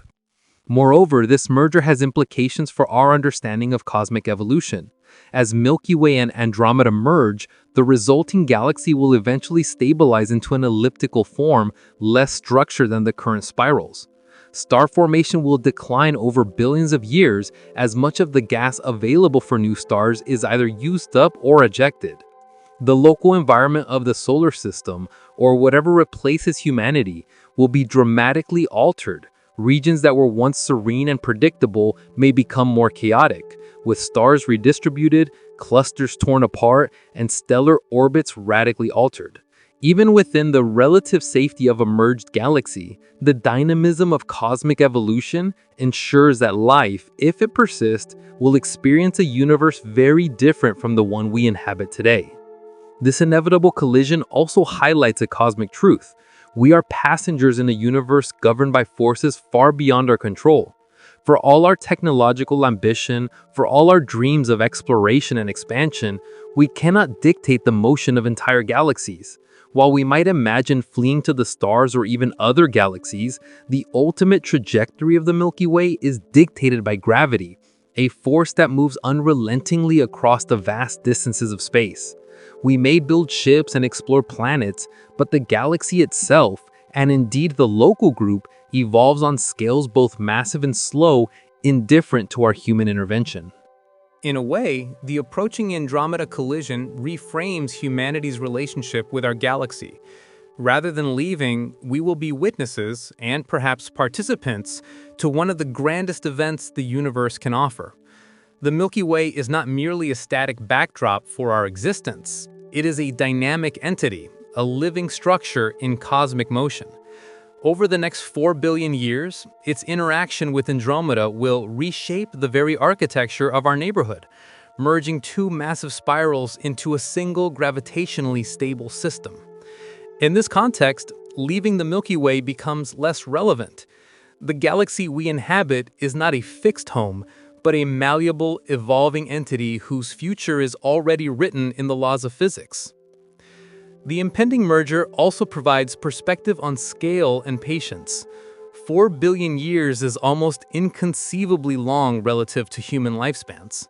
Civilizations rise and fall, continents drift, and stars are born and die many times over before this event reaches its climax. Yet, on a cosmic timeline, 4 billion years is but a fleeting instant. Gravity operates patiently, imperceptibly, and unrelentingly, guiding Andromeda toward us in a trajectory that has been set for eons. In essence, instead of humanity fleeing the galaxy, the universe itself is orchestrating a cosmic convergence, demonstrating that even on the grandest scales, movement and change are inevitable. Ultimately, the Andromeda collision underscores a central truth. While leaving the Milky Way is practically impossible, remaining within it is not static. Our cosmic neighborhood is dynamic, interactive, and evolving. The galaxy itself will continue to shape our environment long after we are gone. And perhaps this is a reminder of the scale at which the universe operates. The largest forces we can perceive, the gravity of galaxies, the orbits of stars, the tides of dark matter, play out over timescales that dwarf human ambition. In that context, dreaming of leaving the Milky Way is almost quaint, because the galaxy is already on a path of change that no technology could alter. Beyond the confines of our galaxy, the universe transforms from a bustling stellar metropolis into a desolate, almost unimaginable void. Intergalactic space, the vast stretches between galaxies, is not merely empty in the casual sense, it is a near-perfect vacuum, colder and more inhospitable than any environment humanity has ever encountered. This emptiness constitutes what can be thought of as the galactic barrier, a natural boundary that separates galaxies and renders the dream of intergalactic travel extraordinarily difficult, if not effectively impossible. Even if we could somehow achieve near light-speed propulsion, this barren expanse presents dangers and challenges of a scale that dwarf any technological hurdle within the Milky Way. To understand the peril, consider the emptiness itself. Within galaxies, stars, planets, gas clouds, and dust provide a kind of structural scaffolding. They offer potential resources for energy harvesting, navigation, or even eventual colonization. Intergalactic space, in contrast, is almost devoid of such material. Its density is astonishingly low. On average, there is roughly 1 atom per cubic meter. Compare this with the Milky Way, where even the interstellar medium contains about 1 atom per cubic centimeter, 1,000,000 times denser. A spacecraft traveling through intergalactic space would essentially drift through a near-total void, unable to rely on matter for fuel, shielding, or sustenance. Every ounce of supply needed for the journey must be carried from the outset, multiplying energy requirements and logistical complexity beyond comprehension. Temperature adds another layer of hostility. Intergalactic space is incredibly cold, hovering just above 2.7 Kelvin, barely above absolute zero. In this extreme, nearly all matter is frozen, and chemical reactions as we know them are effectively halted. For any biological travelers, the environment is lethal. For mechanical or electronic systems, cryogenic temperatures can cause materials to become brittle and batteries or circuits to fail. Maintaining habitable conditions inside a spacecraft for prolonged periods, millions or billions of years of travel in theory, requires energy and engineering solutions on scales far beyond anything humanity has achieved. There is no ambient warmth, no stars to provide heat, no gas to use for shielding against cosmic rays. The cold, empty expanse is a silent, unyielding adversary. Radiation in intergalactic space presents another invisible hazard. Without the protective envelopes of stellar systems or galactic magnetic fields, spacecraft would be exposed to high-energy particles from cosmic rays and background radiation from the Big Bang itself. Over extended periods, these particles can damage electronics, degrade structural materials, and be lethal to unshielded biological organisms. In galaxies, stars and gas clouds provide a measure of shielding and containment. In the vast voids between them, there is nothing to block these relentless bombardments. Shielding a ship for intergalactic travel is not just a matter of convenience. It is a necessity for survival, yet it requires enormous mass, which in turn increases the energy needed for propulsion. Isolation compounds the danger. In intergalactic space, there is nothing to navigate by. No stars nearby to provide reference points. No galaxies within reach to correct the course or serve as a waypoint. Any spacecraft venturing into this void would be entirely alone, separated by millions or billions of light years from the nearest stellar system. Should systems fail, supplies run low, or errors accumulate, there is no rescue. The concept of isolation here is not psychological, it is physical, absolute, and total. Even robotic travelers would face the impossibility of resupply or repair across distances that defy imagination. A failure would likely mean permanent loss, frozen in the dark void for eternity. The absence of fuel sources is perhaps the most practical of the barriers. Within galaxies, stars, planets, and interstellar gas can theoretically be harnessed for energy. Hydrogen, the most abundant element, can be converted into fuel through fusion. Matter can be used to generate antimatter. Interstellar dust can be mined for basic resources. Intergalactic space offers none of these options. The almost total vacuum means that everything a ship needs for propulsion, energy, and life support must be carried on board from the outset. In practical terms, this multiplies the mass of the spacecraft exponentially, which in turn makes achieving significant fractions of light speed nearly impossible. Without external resources to replenish fuel or supplies, an intergalactic journey becomes a self-contained problem in energy management and long-term sustainability, one that may well be insurmountable. Even navigation becomes perilous. In galaxies, stars provide reference points and allow for gravitational assists, course corrections, and positional calibration. Between galaxies, such references are sparse or non-existent. The vast emptiness makes it easy for even a slight navigational error to compound over millions of years, potentially resulting in missing an entire galaxy entirely. Intergalactic distances do not forgive mistakes. Small deviations magnify across cosmic scales, meaning that even with perfect propulsion, the challenge of reaching a specific target grows astronomically as the distance increases. The galactic barrier also introduces the problem of cosmic time. A ship traveling through the void at relativistic speeds may experience time dilation, but the objective distances remain staggeringly vast. Crossing the void between galaxies may take millions of years, even in the traveler's frame, while billions pass outside. Generational ships, robotic probes, or digital consciousnesses would be exposed to the isolation and hazards of this emptiness for timescales incomprehensible to humans. Every aspect of travel, navigation, energy, protection, life support must function flawlessly over durations that stretch the very meaning of time. Intergalactic space also lacks the protective gravitational architecture present in galaxies. Stars and their associated magnetic fields, planets, and interstellar gas act as shields against high-energy cosmic phenomena. Without these, the risks of micrometeoroid collisions, high-energy photons, and other forms of cosmic radiation increase dramatically. Even minuscule particles traveling at relativistic speeds can cause catastrophic damage to a spacecraft. This is not science fiction. It is a real, physical hazard that multiplies in severity as distance from any protective mass increases. The galactic barrier, in essence, is both emptiness and danger, silence and isolation.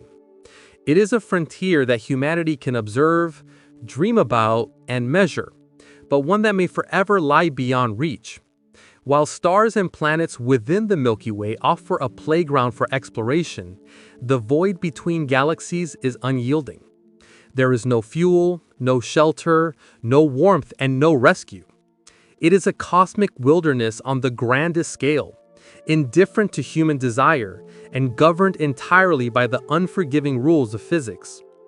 To cross it would require not just technology beyond their current understanding, but also a level of energy, sustainability, and navigational mastery that borders on the inconceivable. The galactic barrier, therefore, is not just a conceptual boundary, but a real, physical one. It is the reason why leaving the Milky Way is not merely difficult, but fundamentally constrained by the laws of nature. Even with perfect propulsion, perfect shielding, and perfect life support, the emptiness, cold, radiation, and isolation of intergalactic space present obstacles that humanity may never overcome. It is a reminder that the universe is vast not only in scale but in challenge. A domain where the distances, the forces, and the emptiness themselves act as guardians, ensuring that some places remain unreachable, no matter how advanced we become. Even if we could somehow overcome the brutal emptiness and isolation of intergalactic space, the issue of propulsion presents a separate, equally formidable barrier. Our current technology is rooted in chemical rockets, nuclear thermal engines, and ion drives, all of which are marvels of engineering, but hopelessly inadequate for crossing millions of light years. The limitations of propulsion are not just practical. They are deeply rooted in the laws of physics themselves. Newton's laws, the rocket equation, and Einstein's relativity all conspire to place stringent constraints on how fast and how far we can travel. To understand why leaving the Milky Way is so improbable, we must explore both the realities of known propulsion and the alluring but speculative promises of theoretical concepts like warp drives and wormholes. Traditional rockets rely on expelling mass to produce thrust, a principle articulated in the Tsiolkovsky rocket equation. The problem is that as you accelerate a ship to higher speeds, the amount of fuel required grows exponentially. For near light speed travel, the required fuel quickly exceeds the mass of entire planets. Even the most efficient chemical rockets provide exhaust velocities of only a few kilometers per second, tiny fractions of the speed of light. Ion engines and other advanced propulsion systems can achieve much higher efficiency and continuous thrust, but even these are limited to speeds that are infinitesimal compared to the distances separating galaxies. In practical terms, with current or foreseeable propulsion, leaving the Milky Way is a project measured in tens of millions or even billions of years, far beyond the lifespan of any biological civilization. This is why physicists have speculated about exotic propulsion methods that appear to bend or circumvent the laws of physics as we currently understand them. The most famous of these is the warp drive, a concept popularized in theoretical physics by Miguel Alcubierre in 1994. The idea is seductive. Rather than moving a spacecraft through space at faster than light speeds, a warp drive would contract space in front of the ship and expand it behind, effectively carrying the vessel faster than light while remaining locally at sublight speed. In theory, this could allow intergalactic travel within a human lifetime. But in practice, the concept faces staggering obstacles. First, warp drives require exotic matter with negative energy density, a substance that has never been observed and may not even exist. Second, the energy requirements are astronomical. Early calculations suggested that moving a modest spacecraft at significant fractions of light speed would require more energy than is contained in an entire universe's mass. Even with later refinements that reduce these requirements by orders of magnitude, the energy demands remain far beyond anything humanity could hope to produce. Third, there are stability issues. The boundary of a warp bubble would be a seething frontier of radiation, potentially lethal to anything inside once the bubble collapses. In short, warp drives are a tantalizing theoretical exercise, but they remain firmly in the realm of speculation, with no practical pathway from theory to construction using known physics. Similarly, the concept of wormholes, shortcuts through space-time connecting distant regions, offers another tantalizing vision of intergalactic travel. A traversable wormhole could, in principle, allow a spacecraft to bypass millions of light years of intergalactic space. But wormholes, if they exist at all, present enormous challenges. They require negative energy to remain open, face extreme gravitational instability, and even the slightest perturbation could collapse them instantly. There is no known natural process to create or stabilize a wormhole of a size sufficient for a starship, and the theoretical framework suggests that doing so would require energies on the scale of entire stars or more. Wormholes, like warp drives, are fascinating ideas, but not feasible solutions given what we currently understand about the universe. Even more conventional proposals for futuristic propulsion, such as fusion-powered starships, antimatter engines, or light sails powered by lasers, run into fundamental limits. The energy requirements, shielding against radiation, and the sheer mass of fuel needed for acceleration to relativistic speeds are prohibitive. The faster we try to go, the more energy we need, and the more dangerous the journey becomes due to collisions with interstellar or intergalactic particles. No known materials can withstand the stresses of near-light-speed travel over millions of years, and no energy source we can conceive of today could sustain such a voyage. Additionally, propulsion is inseparable from navigation and sustainability. A spacecraft traveling at near light speed would need perfect trajectory planning for millions of years of travel, with systems capable of operating autonomously, repairing themselves, and withstanding the hazards of interstellar and intergalactic space. Even if we could generate sufficient energy, the mechanical, electronic, and computational systems would need to be orders of magnitude more robust than anything humanity has ever built. One minor failure over millions of years could doom the entire mission. In the context of leaving the Milky Way, all these technological limits converge. We face a threefold barrier: energy requirements that defy current capabilities, the hostile and empty environment of intergalactic space, and the fundamental speed limits imposed by relativity. Even if a theoretical warp drive or wormhole could exist, the engineering challenges, energy constraints, and safety concerns would be nearly insurmountable. Practical physics, as we understand it, provides no roadmap for safely and reliably sending humans or even complex robotic systems beyond our galaxy. In essence, the technological limits reinforce a stark reality. The Milky Way is effectively a cosmic cage. Within it, there are nearly infinite possibilities for exploration, study, and perhaps even colonization of distant star systems. But beyond it lies a combination of enormous distances, extreme isolation, and energetic barriers that make human travel to other galaxies more than just a challenge. It is at present fundamentally unachievable. No matter how brilliant our engineers, how powerful our reactors, or how advanced our AI, the laws of physics themselves conspire to confine us. Even as science fiction fuels our imagination with warp drives, wormholes, and intergalactic civilizations, these remain speculative and highly improbable. They allow us to dream, to explore possibilities beyond our current limits, but they also serve as reminders of how tightly our ambitions are constrained by the universe's physical laws. In the grand scheme, our galaxy is not merely home, it is the largest practical arena for human activity, bounded not only by energy and materials, but by the very structure of space, time, and the physics that govern them. Faced with the immense distances, the empty void of intergalactic space, and the limits of propulsion, humanity has often imagined the solution that seems almost plausible within the realm of science: generational ships. These are massive, self-sustaining spacecraft designed not for a single lifetime, but for thousands of years, carrying entire communities of humans, or their descendants, across the cosmic void.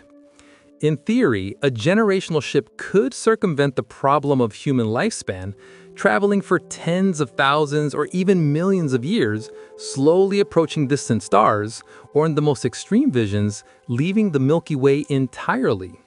Yet, while the concept captivates the imagination, it introduces staggering human, social, and ethical challenges that are almost as immense as the distances such ships would travel. The idea of a generational ship is deceptively straightforward. If a journey is too long for a single human lifespan, simply create a spacecraft that houses multiple generations, passing knowledge, culture, and survival skills down as the centuries progress. In practice, however, The technical requirements for such a ship are enormous. The vessel would need to support a fully closed ecosystem, including air, water, food production, waste recycling, and energy generation for thousands of years. It would need to protect inhabitants from cosmic radiation, micrometeoroid impacts, and the cold emptiness of interstellar or intergalactic space. Systems would have to be self-repairing or capable of adaptation over millennia. Every failure, no matter how minor, could escalate into catastrophic consequences over the ship's extremely long journey. Psychologically, isolation poses a nearly unimaginable challenge. Generations would grow up with no experience of planetary environments, no access to natural landscapes, and no direct connection to Earth except through records, stories, and simulations. Over thousands of years, cultural drift could radically alter language, traditions, and priorities, potentially eroding the original mission's purpose. The children, grandchildren, and great-grandchildren of the initial crew might question why they are aboard the ship at all, leading to tensions between the founding objectives and the evolving desires of new generations. Maintaining motivation, cohesion, and shared purpose over millennia is a challenge of psychology and sociology as profound as the technical and physical obstacles. From a technical perspective, generational ships demand unparalleled self-sufficiency. Closed-loop life support must continuously recycle air, water, and nutrients. Food production would likely require hydroponics or aeroponics, powered by nuclear or fusion energy, and capable of supporting a population through centuries of growth and change. Waste management would have to be flawlessly cyclical, with no tolerance for breakdowns. The ship would need extensive redundancy in every system, from energy generation to environmental control to propulsion. Even small inefficiencies could multiply over centuries, leading to resource depletion or environmental collapse within the ship. In a sense, the generational ship is not just a vessel, it is an artificial world, a miniature planet that must be maintained with precision over an incomprehensibly long timescale. Social structures would need to be carefully designed to prevent collapse. Education, governance, and healthcare would have to be resilient and adaptable, ensuring that each generation can maintain and repair the technology and knowledge necessary for survival. Disputes or revolts could threaten the entire community, and any failure to maintain social cohesion could be catastrophic. Over thousands of years, even minor changes in behavior or culture could have profound consequences, potentially undermining the mission itself. Unlike Earth, there is no external ecosystem to buffer or correct mistakes. The ship is a closed environment, and survival depends entirely on the integrity of both its technical and social systems. Even if we could solve all these challenges, the mission would still take place on timescales that challenge human imagination. Traveling at near light speed, a journey to the nearest galaxy might still span millions of years in the frame of the universe, even if generations experience a shorter subjective duration due to time dilation. A generational ship designed for intergalactic travel would need to function over epochs longer than the lifespan of entire civilizations, enduring not only technical stress but the uncertainty of the universe itself. Radiation bursts from supernovae, micrometeoroid impacts, and gravitational perturbations could all threaten its survival. The magnitude of such a mission is almost beyond comprehension. The concept of generational ships also intersects with questions of identity and purpose. Over millennia, the people aboard may forget or reinterpret the mission of their ancestors.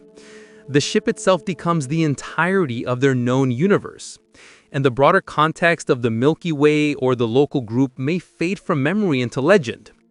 The philosophical challenge of living and dying for a goal that may never be reached, the ultimate journey with no guarantee of success, creates profound psychological and cultural pressures that are difficult to quantify. In the end, generational ships are a thought experiment that illuminates both the possibilities and the limitations of humanity in the cosmos. They allow us to imagine long-duration space travel without violating the laws of physics. But they also expose the human vulnerabilities that technology alone cannot overcome: psychology, society, ethics, and the endurance of culture over millennia. While generational ships could, in theory, extend humanity's reaching to the stars, the obstacles are enormous, and the reality of life aboard such a vessel would be far more constrained and difficult than we often imagine.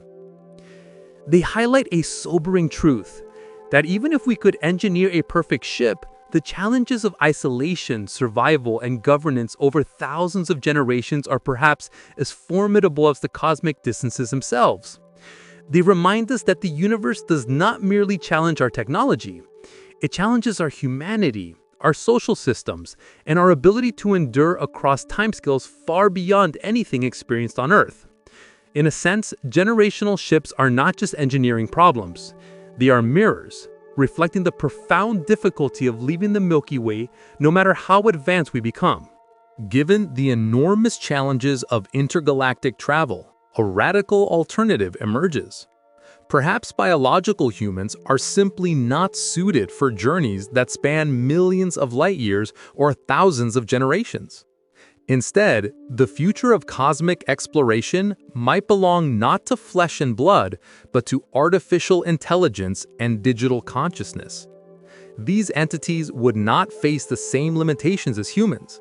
They would not require food, oxygen, or sleep, would be impervious to radiation and the cold vacuum of space, and could potentially endure timescales that make generational ships look fleeting. In essence, AI and digital minds might be the only viable candidates for surviving journeys that even the most advanced human crews could never complete. The first advantage is durability. Unlike humans, digital consciousness does not age in the biological sense. Neural networks, whether biological or artificial, decay over time, but digital minds can be backed up, duplicated, and repaired without limit. If a portion of the system fails, a copy can continue uninterrupted. AI can survive in environments lethal to biological life, enduring radiation, extreme cold, or isolation with appropriate shielding and redundancy.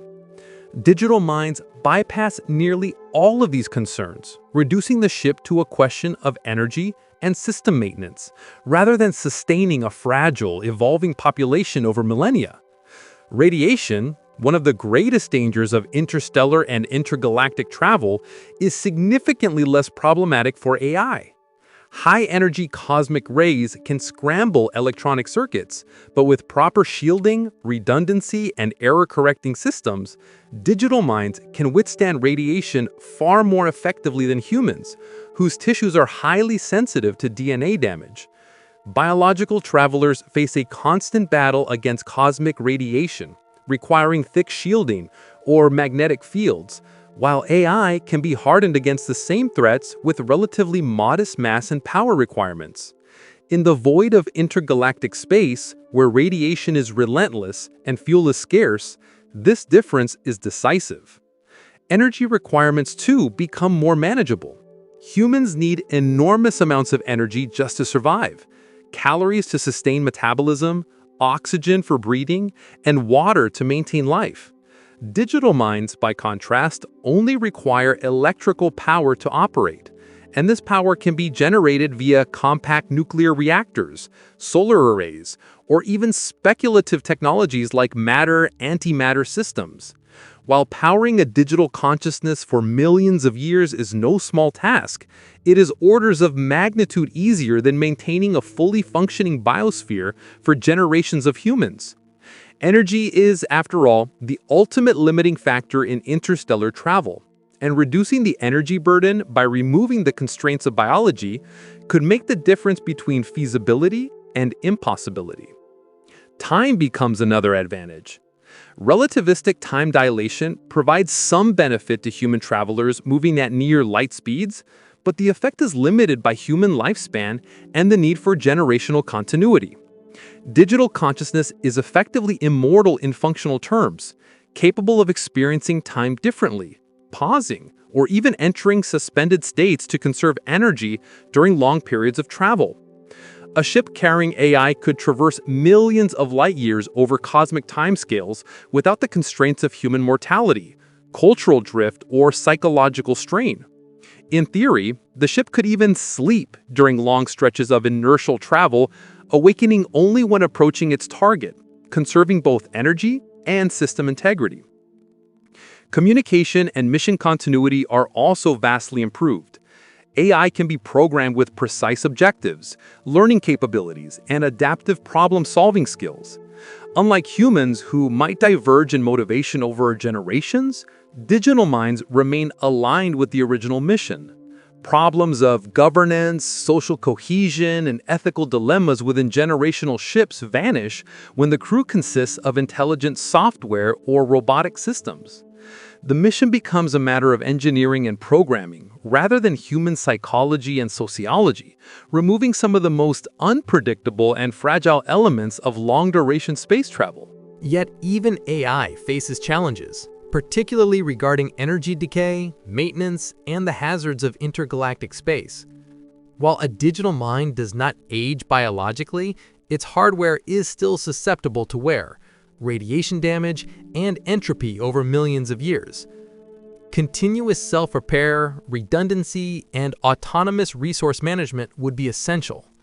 This might require a ship designed as an enormous self-sustaining factory, capable of harvesting interstellar or intergalactic matter, converting it into replacement components, and maintaining a complex ecosystem of computational and robotic systems for unimaginable durations.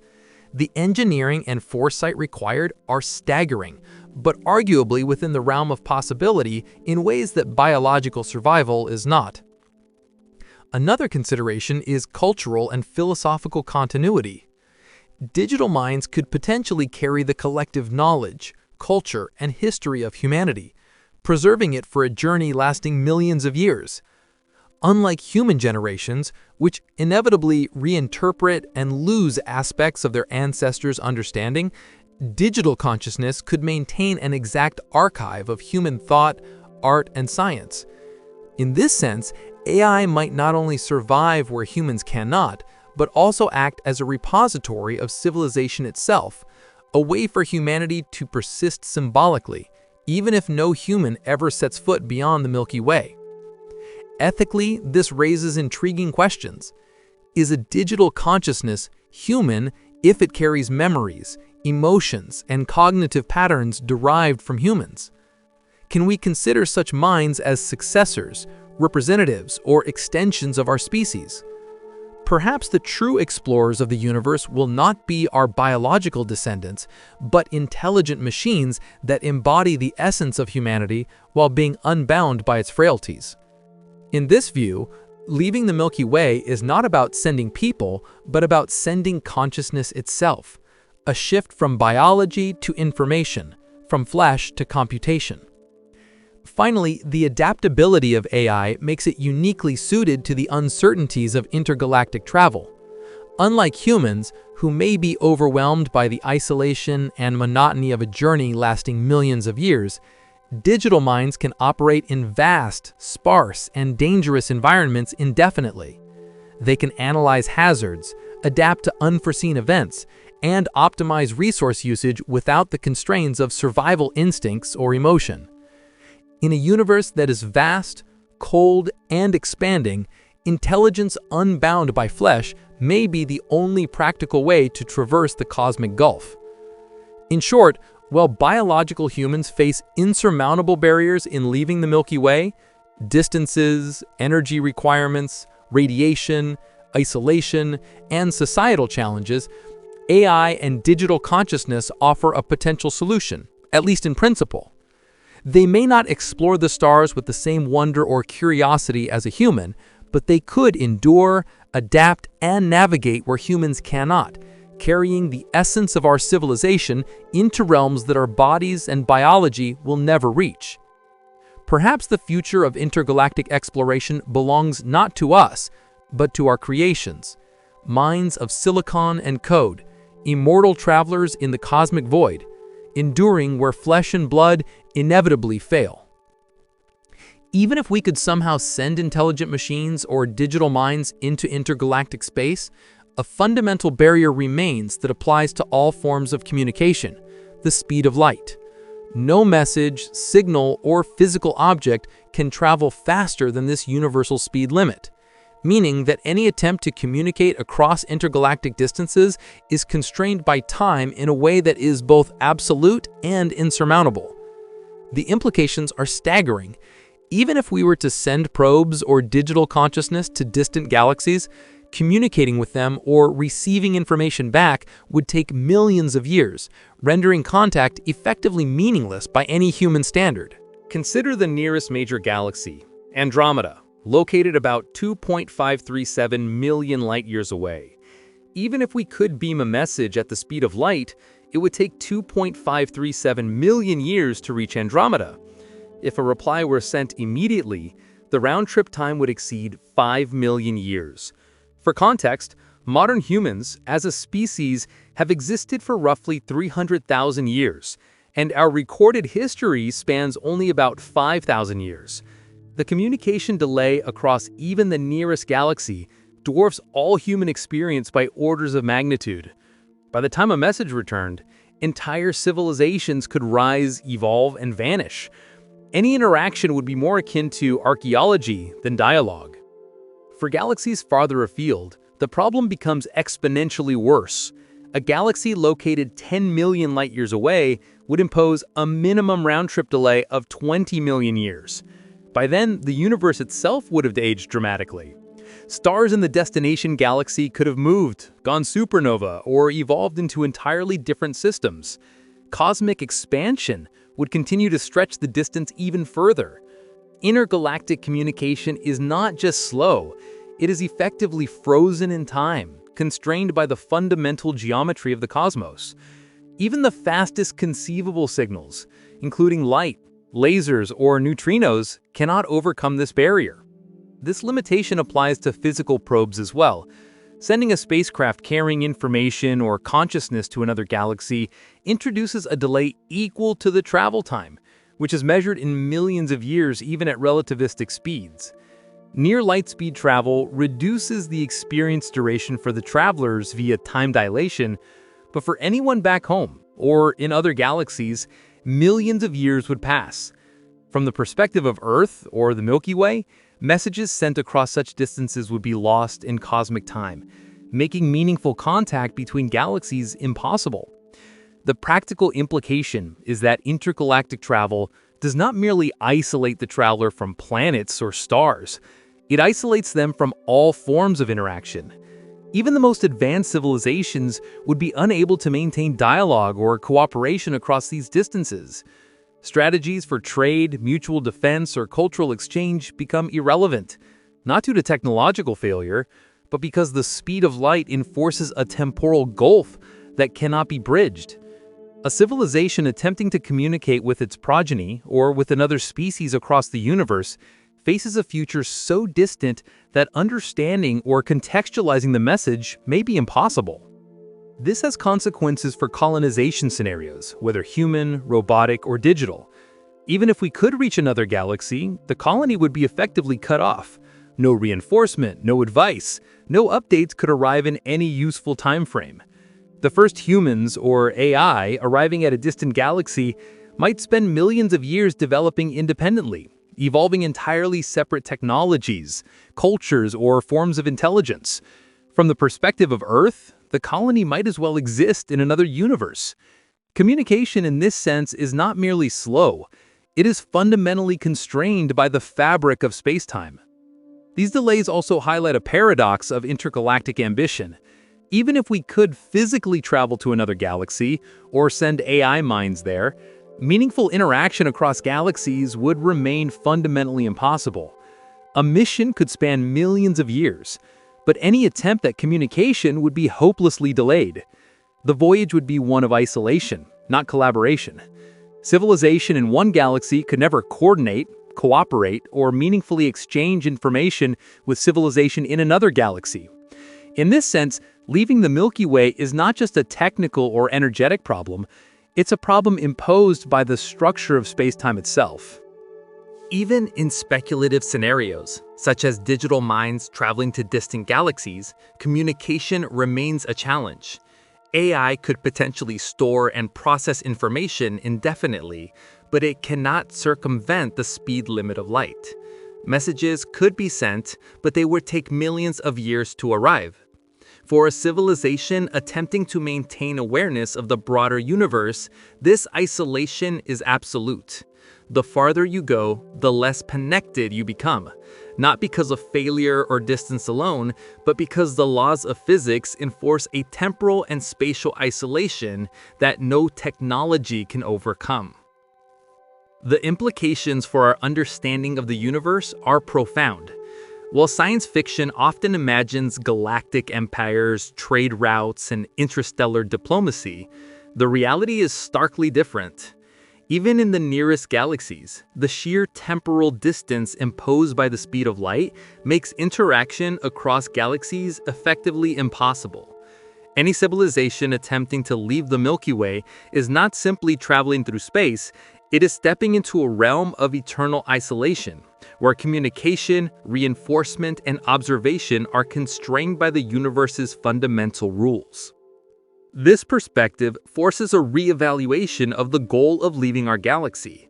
Even if we could overcome propulsion, radiation, energy, and survival challenges, the cosmic communication delay ensures that leaving the Milky Way would be a journey into total isolation. Civilization would become localized, forever separated from its origin, unable to share knowledge, experience, or culture across intergalactic distances. The universe, in its vastness and structure, imposes boundaries that no technology, no AI, and no generational ship can overcome.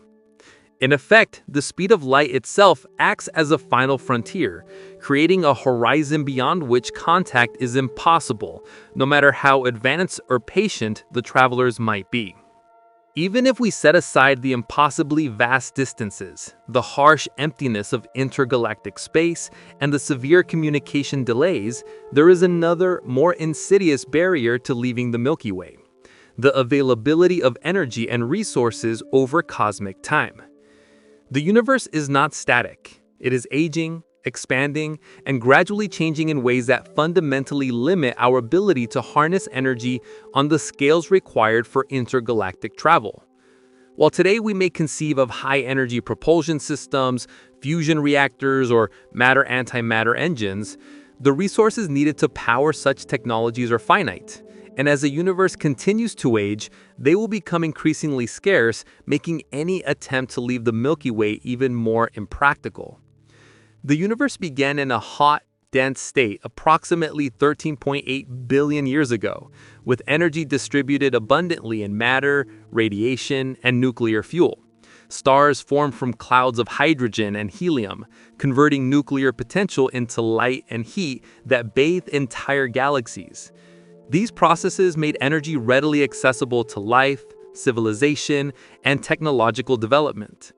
However, this abundance is not eternal. Nuclear fuel, the energy stored in atoms, is gradually consumed. Stars burn through hydrogen, then heavier elements, and eventually die as white dwarfs, neutron stars, or black holes.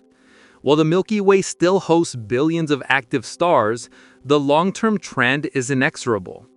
Over trillions of years, stars will exhaust their fuel, leaving behind dark remnants and the galaxy that is cold, dim, and increasingly inhospitable to energy-intensive activities.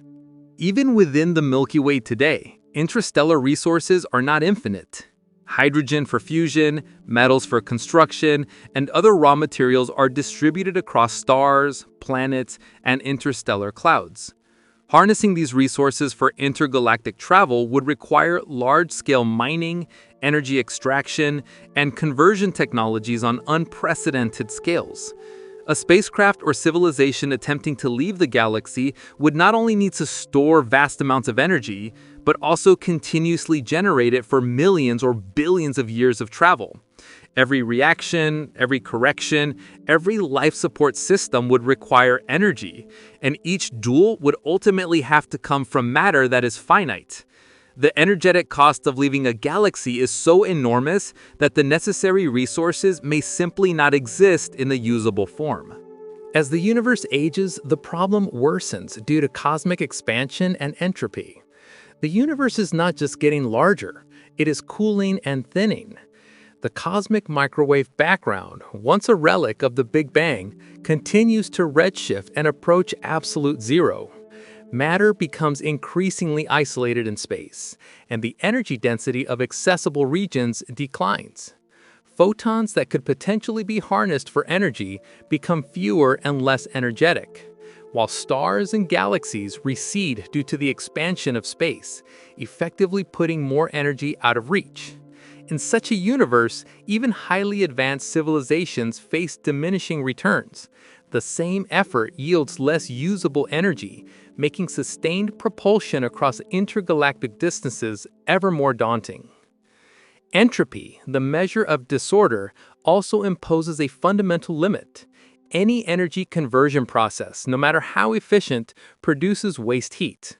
Over millions or billions of years, cumulative losses increase, reducing the net energy available for propulsion and maintenance. Life support systems, navigation computers, and repair mechanisms would require continuous energy input. And even with perfect engineering, the second law of thermodynamics guarantees that usable energy is gradually degraded into forms that cannot perform work. Over cosmic timescales, this makes indefinite intergalactic travel energetically unsustainable, regardless of technological sophistication. The decay of stars and galaxies compounds this issue. As galaxies age, star formation declines, and gas clouds necessary for forming new stars are either consumed or expelled. Supernova, which initially enriched the galaxy with heavy elements useful for advanced technologies, become less frequent. Black holes dominate the endpoints of stellar evolution, containing vast amounts of matter, but locked in forms that are extremely difficult to extract energy from, efficiently. The universe's natural processes increasingly sequester matter in forms that are not readily usable for propulsion, shielding, or life support, gradually robbing any intergalactic traveler of the resources they would need. And in addition, cosmic expansion accelerates the effective separation between galaxies, increasing the energy required to reach any target.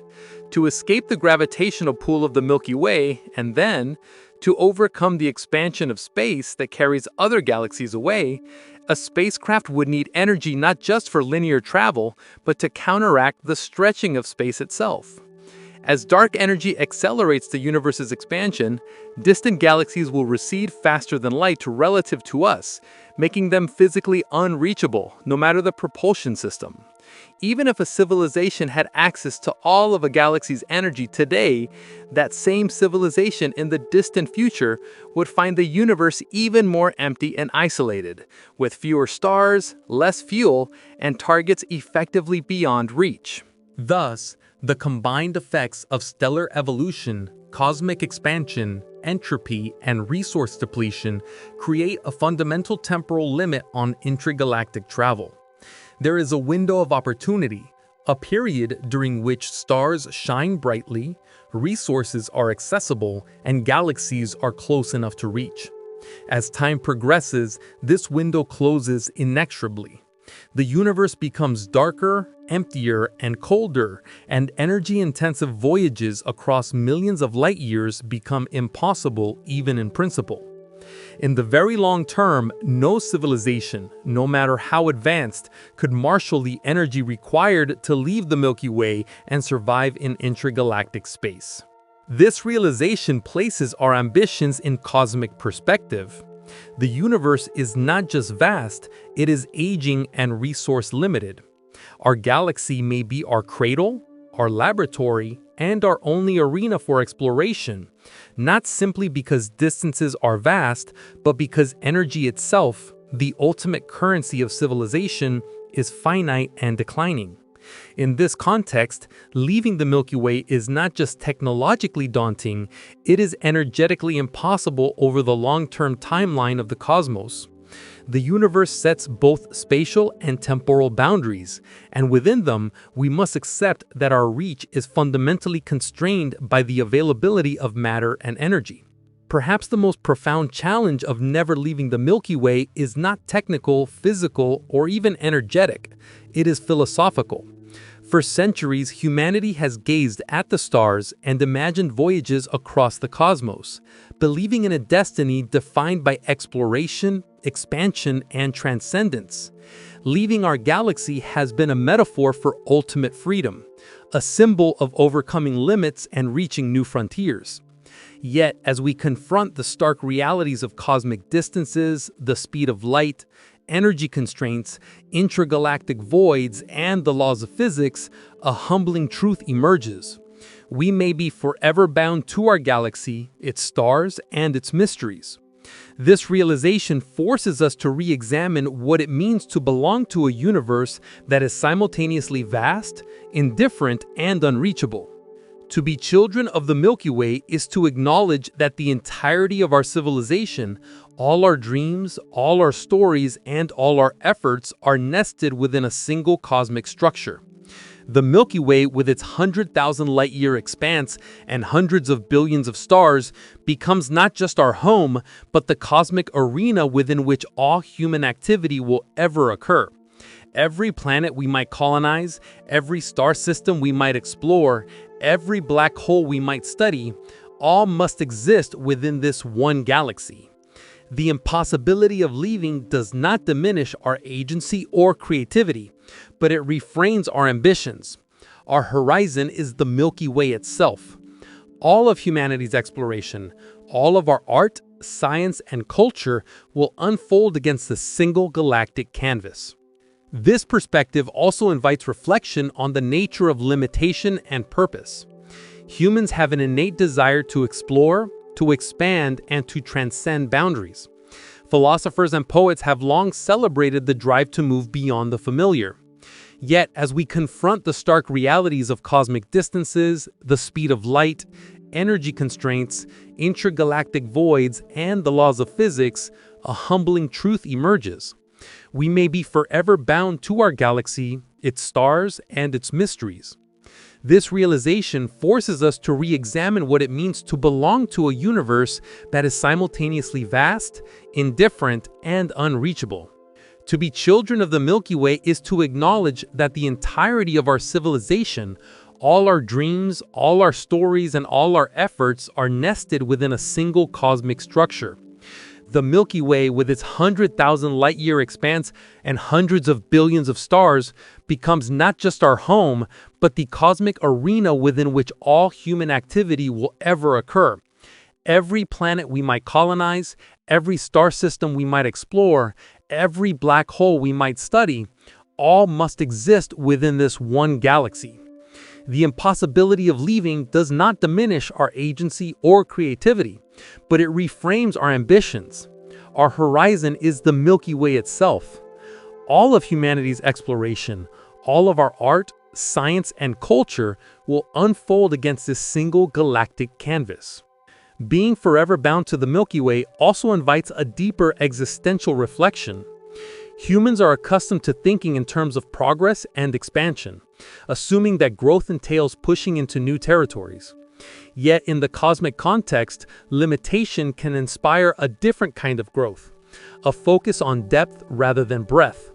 To be children of the Milky Way is to acknowledge that the ultimate frontier is not merely distance, but understanding. The refinement of knowledge, the pursuit of science, and the cultivation of civilization within our reach. Every discovery within the galaxy becomes profound, not because it is distant, but because it is the furthest possible domain for sentient beings in the foreseeable future. This perspective also introduces a kind of cosmic humility.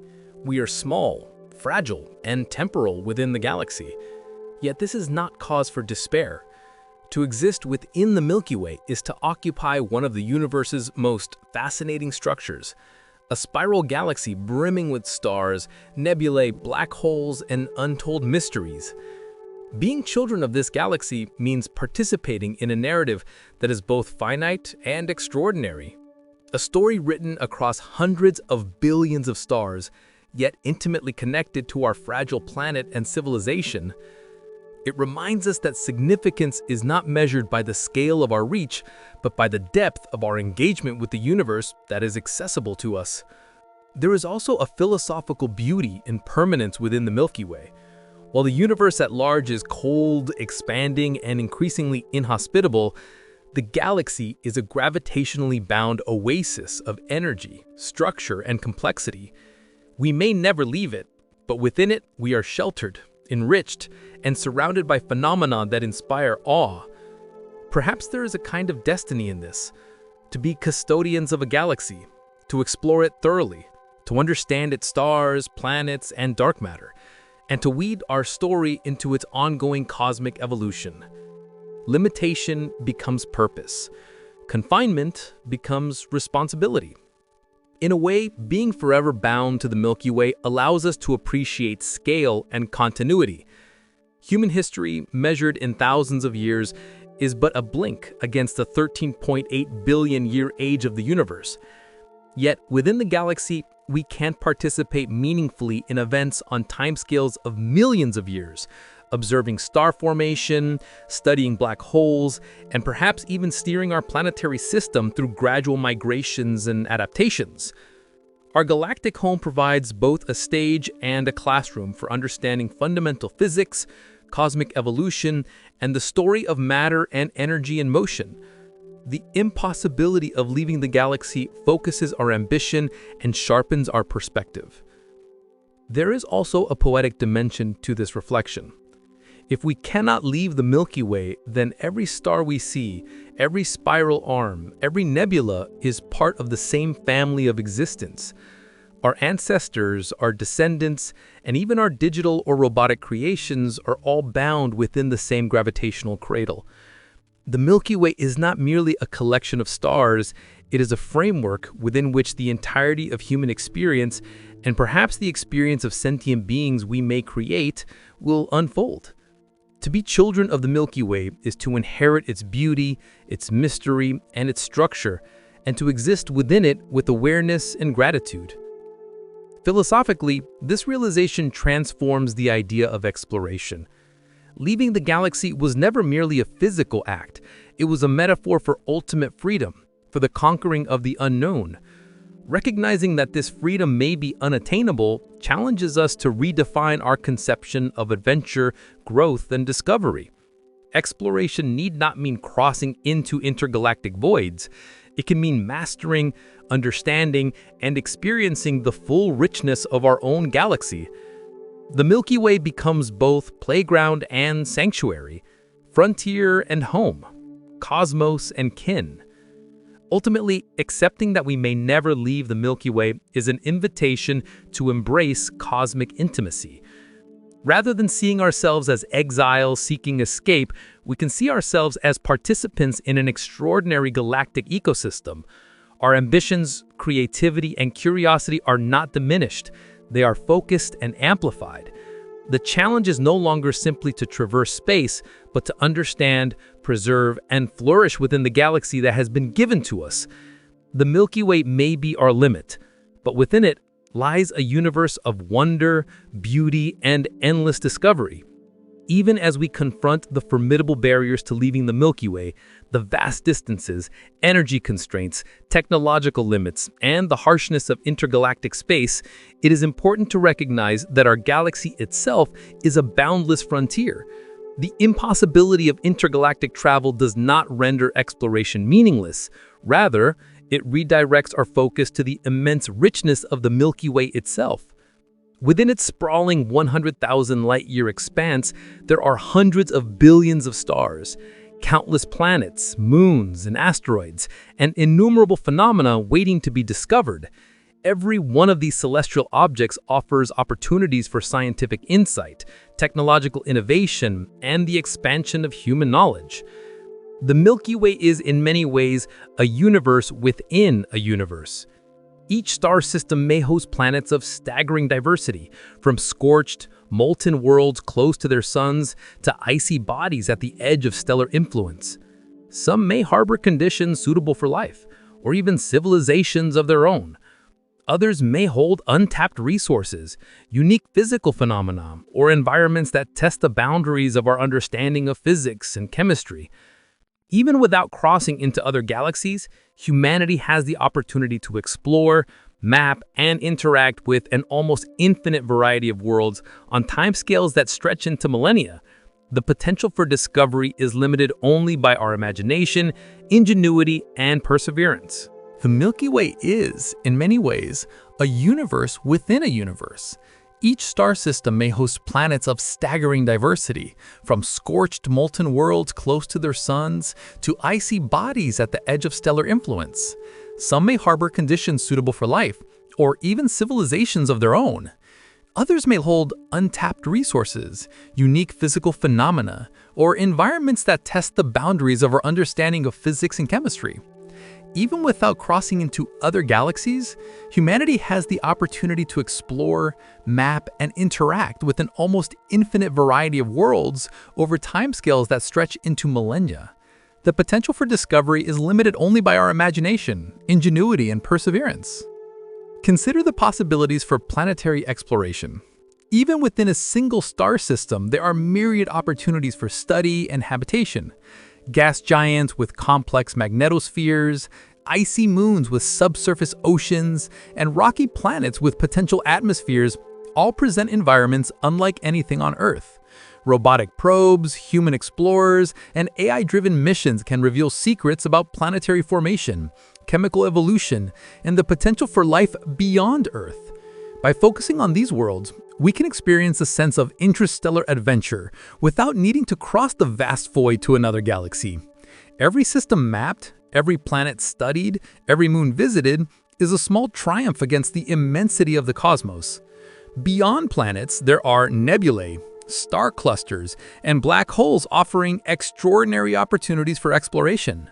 Star-forming regions like the Orion Nebula allow us to witness the birth of new stars and planetary systems, offering insights into the origins of matter and life itself.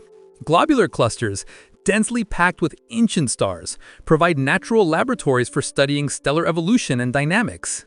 The supermassive black hole at the center of the Milky Way, Sagittarius A, and its surrounding environment allow us to probe the limits of gravity and space-time. These cosmic phenomena are wonders that no intergalactic journey could surpass, and they are all within our reach if we commit to exploring our own galaxy thoroughly. For robotic and AI exploration, the Milky Way provides an entire cosmos of potential targets. Autonomous probes could traverse star systems, gather data on planetary atmospheres, mineral compositions, and radiation environments, and relay information back to Earth. Unlike intergalactic missions, these endeavors are feasible within realistic timescales and energy budgets. Each star system studied can contribute to our understanding of galaxy-wide trends, from stellar evolution to planetary diversity. In this sense, even if human travel is limited, the galaxy is not static. It can be explored and understood incrementally, with every mission expanding the frontier of knowledge. Human expansion and colonization, while constrained within the Milky Way, also remain limitless in potential. The idea of inhabiting multiple star systems, creating self-sustaining colonies on exoplanets or artificial habitats, allows for the growth of civilization across vast distances without ever leaving our galaxy.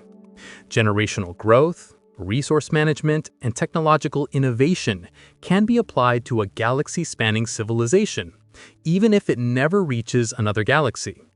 The Milky Way is so large and so richly endowed that, practically speaking, humanity could expand indefinitely within it, creating a network of interconnected worlds, cultures, and scientific outposts. The impossibility of intergalactic travel also encourages a deeper appreciation for the galaxy we inhabit. It is a reminder that wonder and beauty do not require leaving our cosmic neighborhood. The Milky Way's spiral arms, glowing nebulae, glittering star clusters, and black holes are as awe-inspiring as any hypothetical distant galaxy. By concentrating our curiosity and effort here, we can develop an intimate understanding of our galactic home, cultivating a sense of stewardship, admiration, and connection that is profoundly meaningful. Exploration becomes not just a physical journey, but a pursuit of knowledge, perspective, and wisdom within the bounds of our accessible universe. Even the concept of discovery is amplified by limitation. Knowing that we may never leave the Milky Way frames our explorations as the ultimate attainable frontier, the largest canvas that we can hope to understand directly. Each new planet discovered, each nebula mapped, each black hole studied contributes to a tapestry of knowledge that could stretch across generations, building a civilization of profound scientific and cultural depth. Limitations sharpen ambition, focus curiosity, and elevate the value of every discovery. The galaxy also offers infinite timelines for exploration. Human civilization is brief in cosmic terms, but by leveraging robotic explorers, AI, and multi-generational programs, we can explore the Milky Way on timescales far exceeding a single human lifespan. Stars evolve slowly, planetary systems endure for billions of years, and cosmic phenomena unfold over immense durations. In this sense, the galaxy is a boundless playground for intellect, imagination, and endurance. There is always something new to learn, something new to observe, something new to master. The journey of exploration is infinite, even if the scope is confined. Philosophically, this shifts the narrative from limitation to hopeful engagement. Being unable to leave the Milky Way does not diminish humanity's capacity for adventure, wonder, or growth. Instead, it highlights that the galaxy itself is rich beyond measure. Exploration, discovery, and creativity are not constrained by distance alone. They are expanded by the vast diversity of worlds and phenomena within our reach. The Milky Way offers both a home and a horizon, a space for science, culture, and curiosity to flourish without the need to cross unbridgeable intergalactic distances. Ultimately, the galaxy becomes our cosmic playground, laboratory, and canvas. There are billions of stars, billions of worlds, and countless phenomena waiting to be explored. Even if humanity never escapes the gravitational pull of the Milky Way, we will never exhaust its mysteries. Its spiral arms, black holes, planetary systems, and nebulae provide lifetimes of discovery, ensuring that the human spirit of exploration remains vibrant. Hope, in this sense, is not found in crossing galaxies, but in fully embracing the richness and grandeur of our own. Within the Milky Way, we can still push the boundaries of knowledge, inhabit countless worlds, and witness the universe's beauty unfold on an incomprehensibly vast scale. After considering the enormous challenges, distances that dwarf imagination, energy demands beyond comprehension, the impossibility of faster-than-light travel, the inhospitable voids of intergalactic space, and the limits imposed by physics itself, a clear perspective emerges. The Milky Way, with all its complexity, richness, and beauty, is not merely our home. It is our cosmic island, our arena for exploration, discovery, and existence. The galaxy's vast spiral arms, glittering stars, swirling nebulae, and enigmatic black holes form a stage upon which the entirety of human endeavor can unfold. It may be tempting to imagine that our destiny lies beyond these bounds, but the reality is humbling and, in a way, profoundly liberating. We have all the room, mystery, and opportunity we need right here. Vastness can be found in perspective as much as in distance. While we may never traverse millions of light years to reach another galaxy, the Milky Way itself contains hundreds of billions of stars, each potentially hosting planets, moons, and environments that are alien and wondrous. The diversity of these worlds is essentially inexhaustible. Within our own galaxy, there is scope for interstellar exploration on timescales spanning millennia.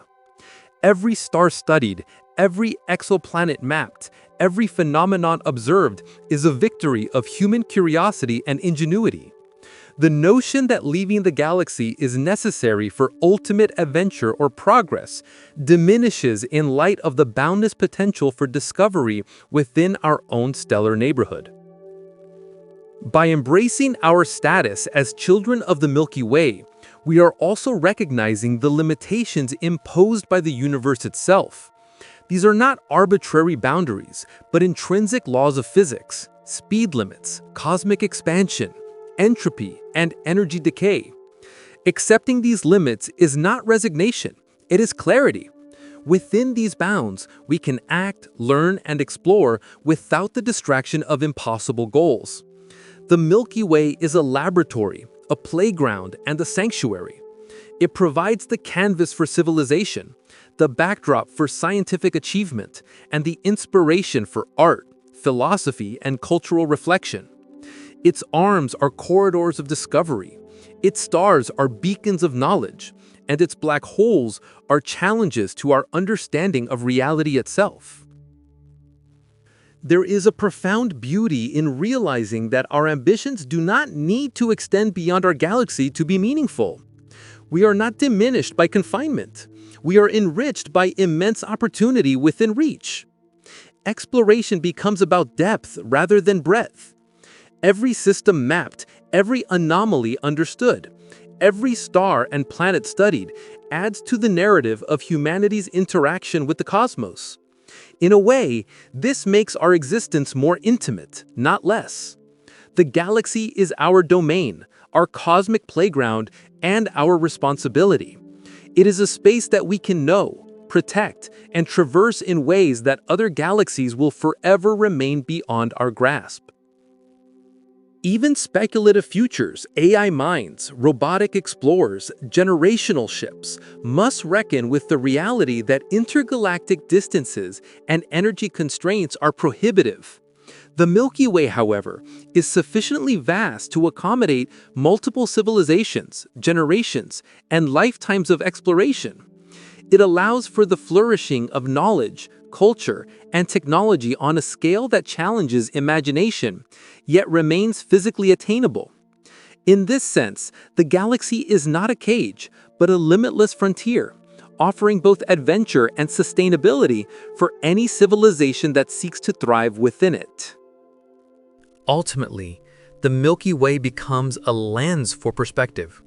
Its spiral arms, dark voids, clusters, and supernova remnants remind us of our place in the cosmos, not as wanderers between galaxies, but as participants in a magnificent and intricate galactic system. There is no shame in remaining within this cosmic island. There is fulfillment in exploring, understanding, and cherishing it. Our curiosity, our drive, and our ingenuity can find expression fully within the boundaries of our galaxy. The unknown remains vast, the possibilities immense, and the opportunity for discovery essentially infinite. So, as we reflect on the dream of leaving the Milky Way, it becomes clear that perhaps we don't need to leave it to find our place in the universe. The galaxy is our home, our arena, and our horizon. It challenges us, inspires us, and surrounds us with mysteries we may spend millennia unraveling.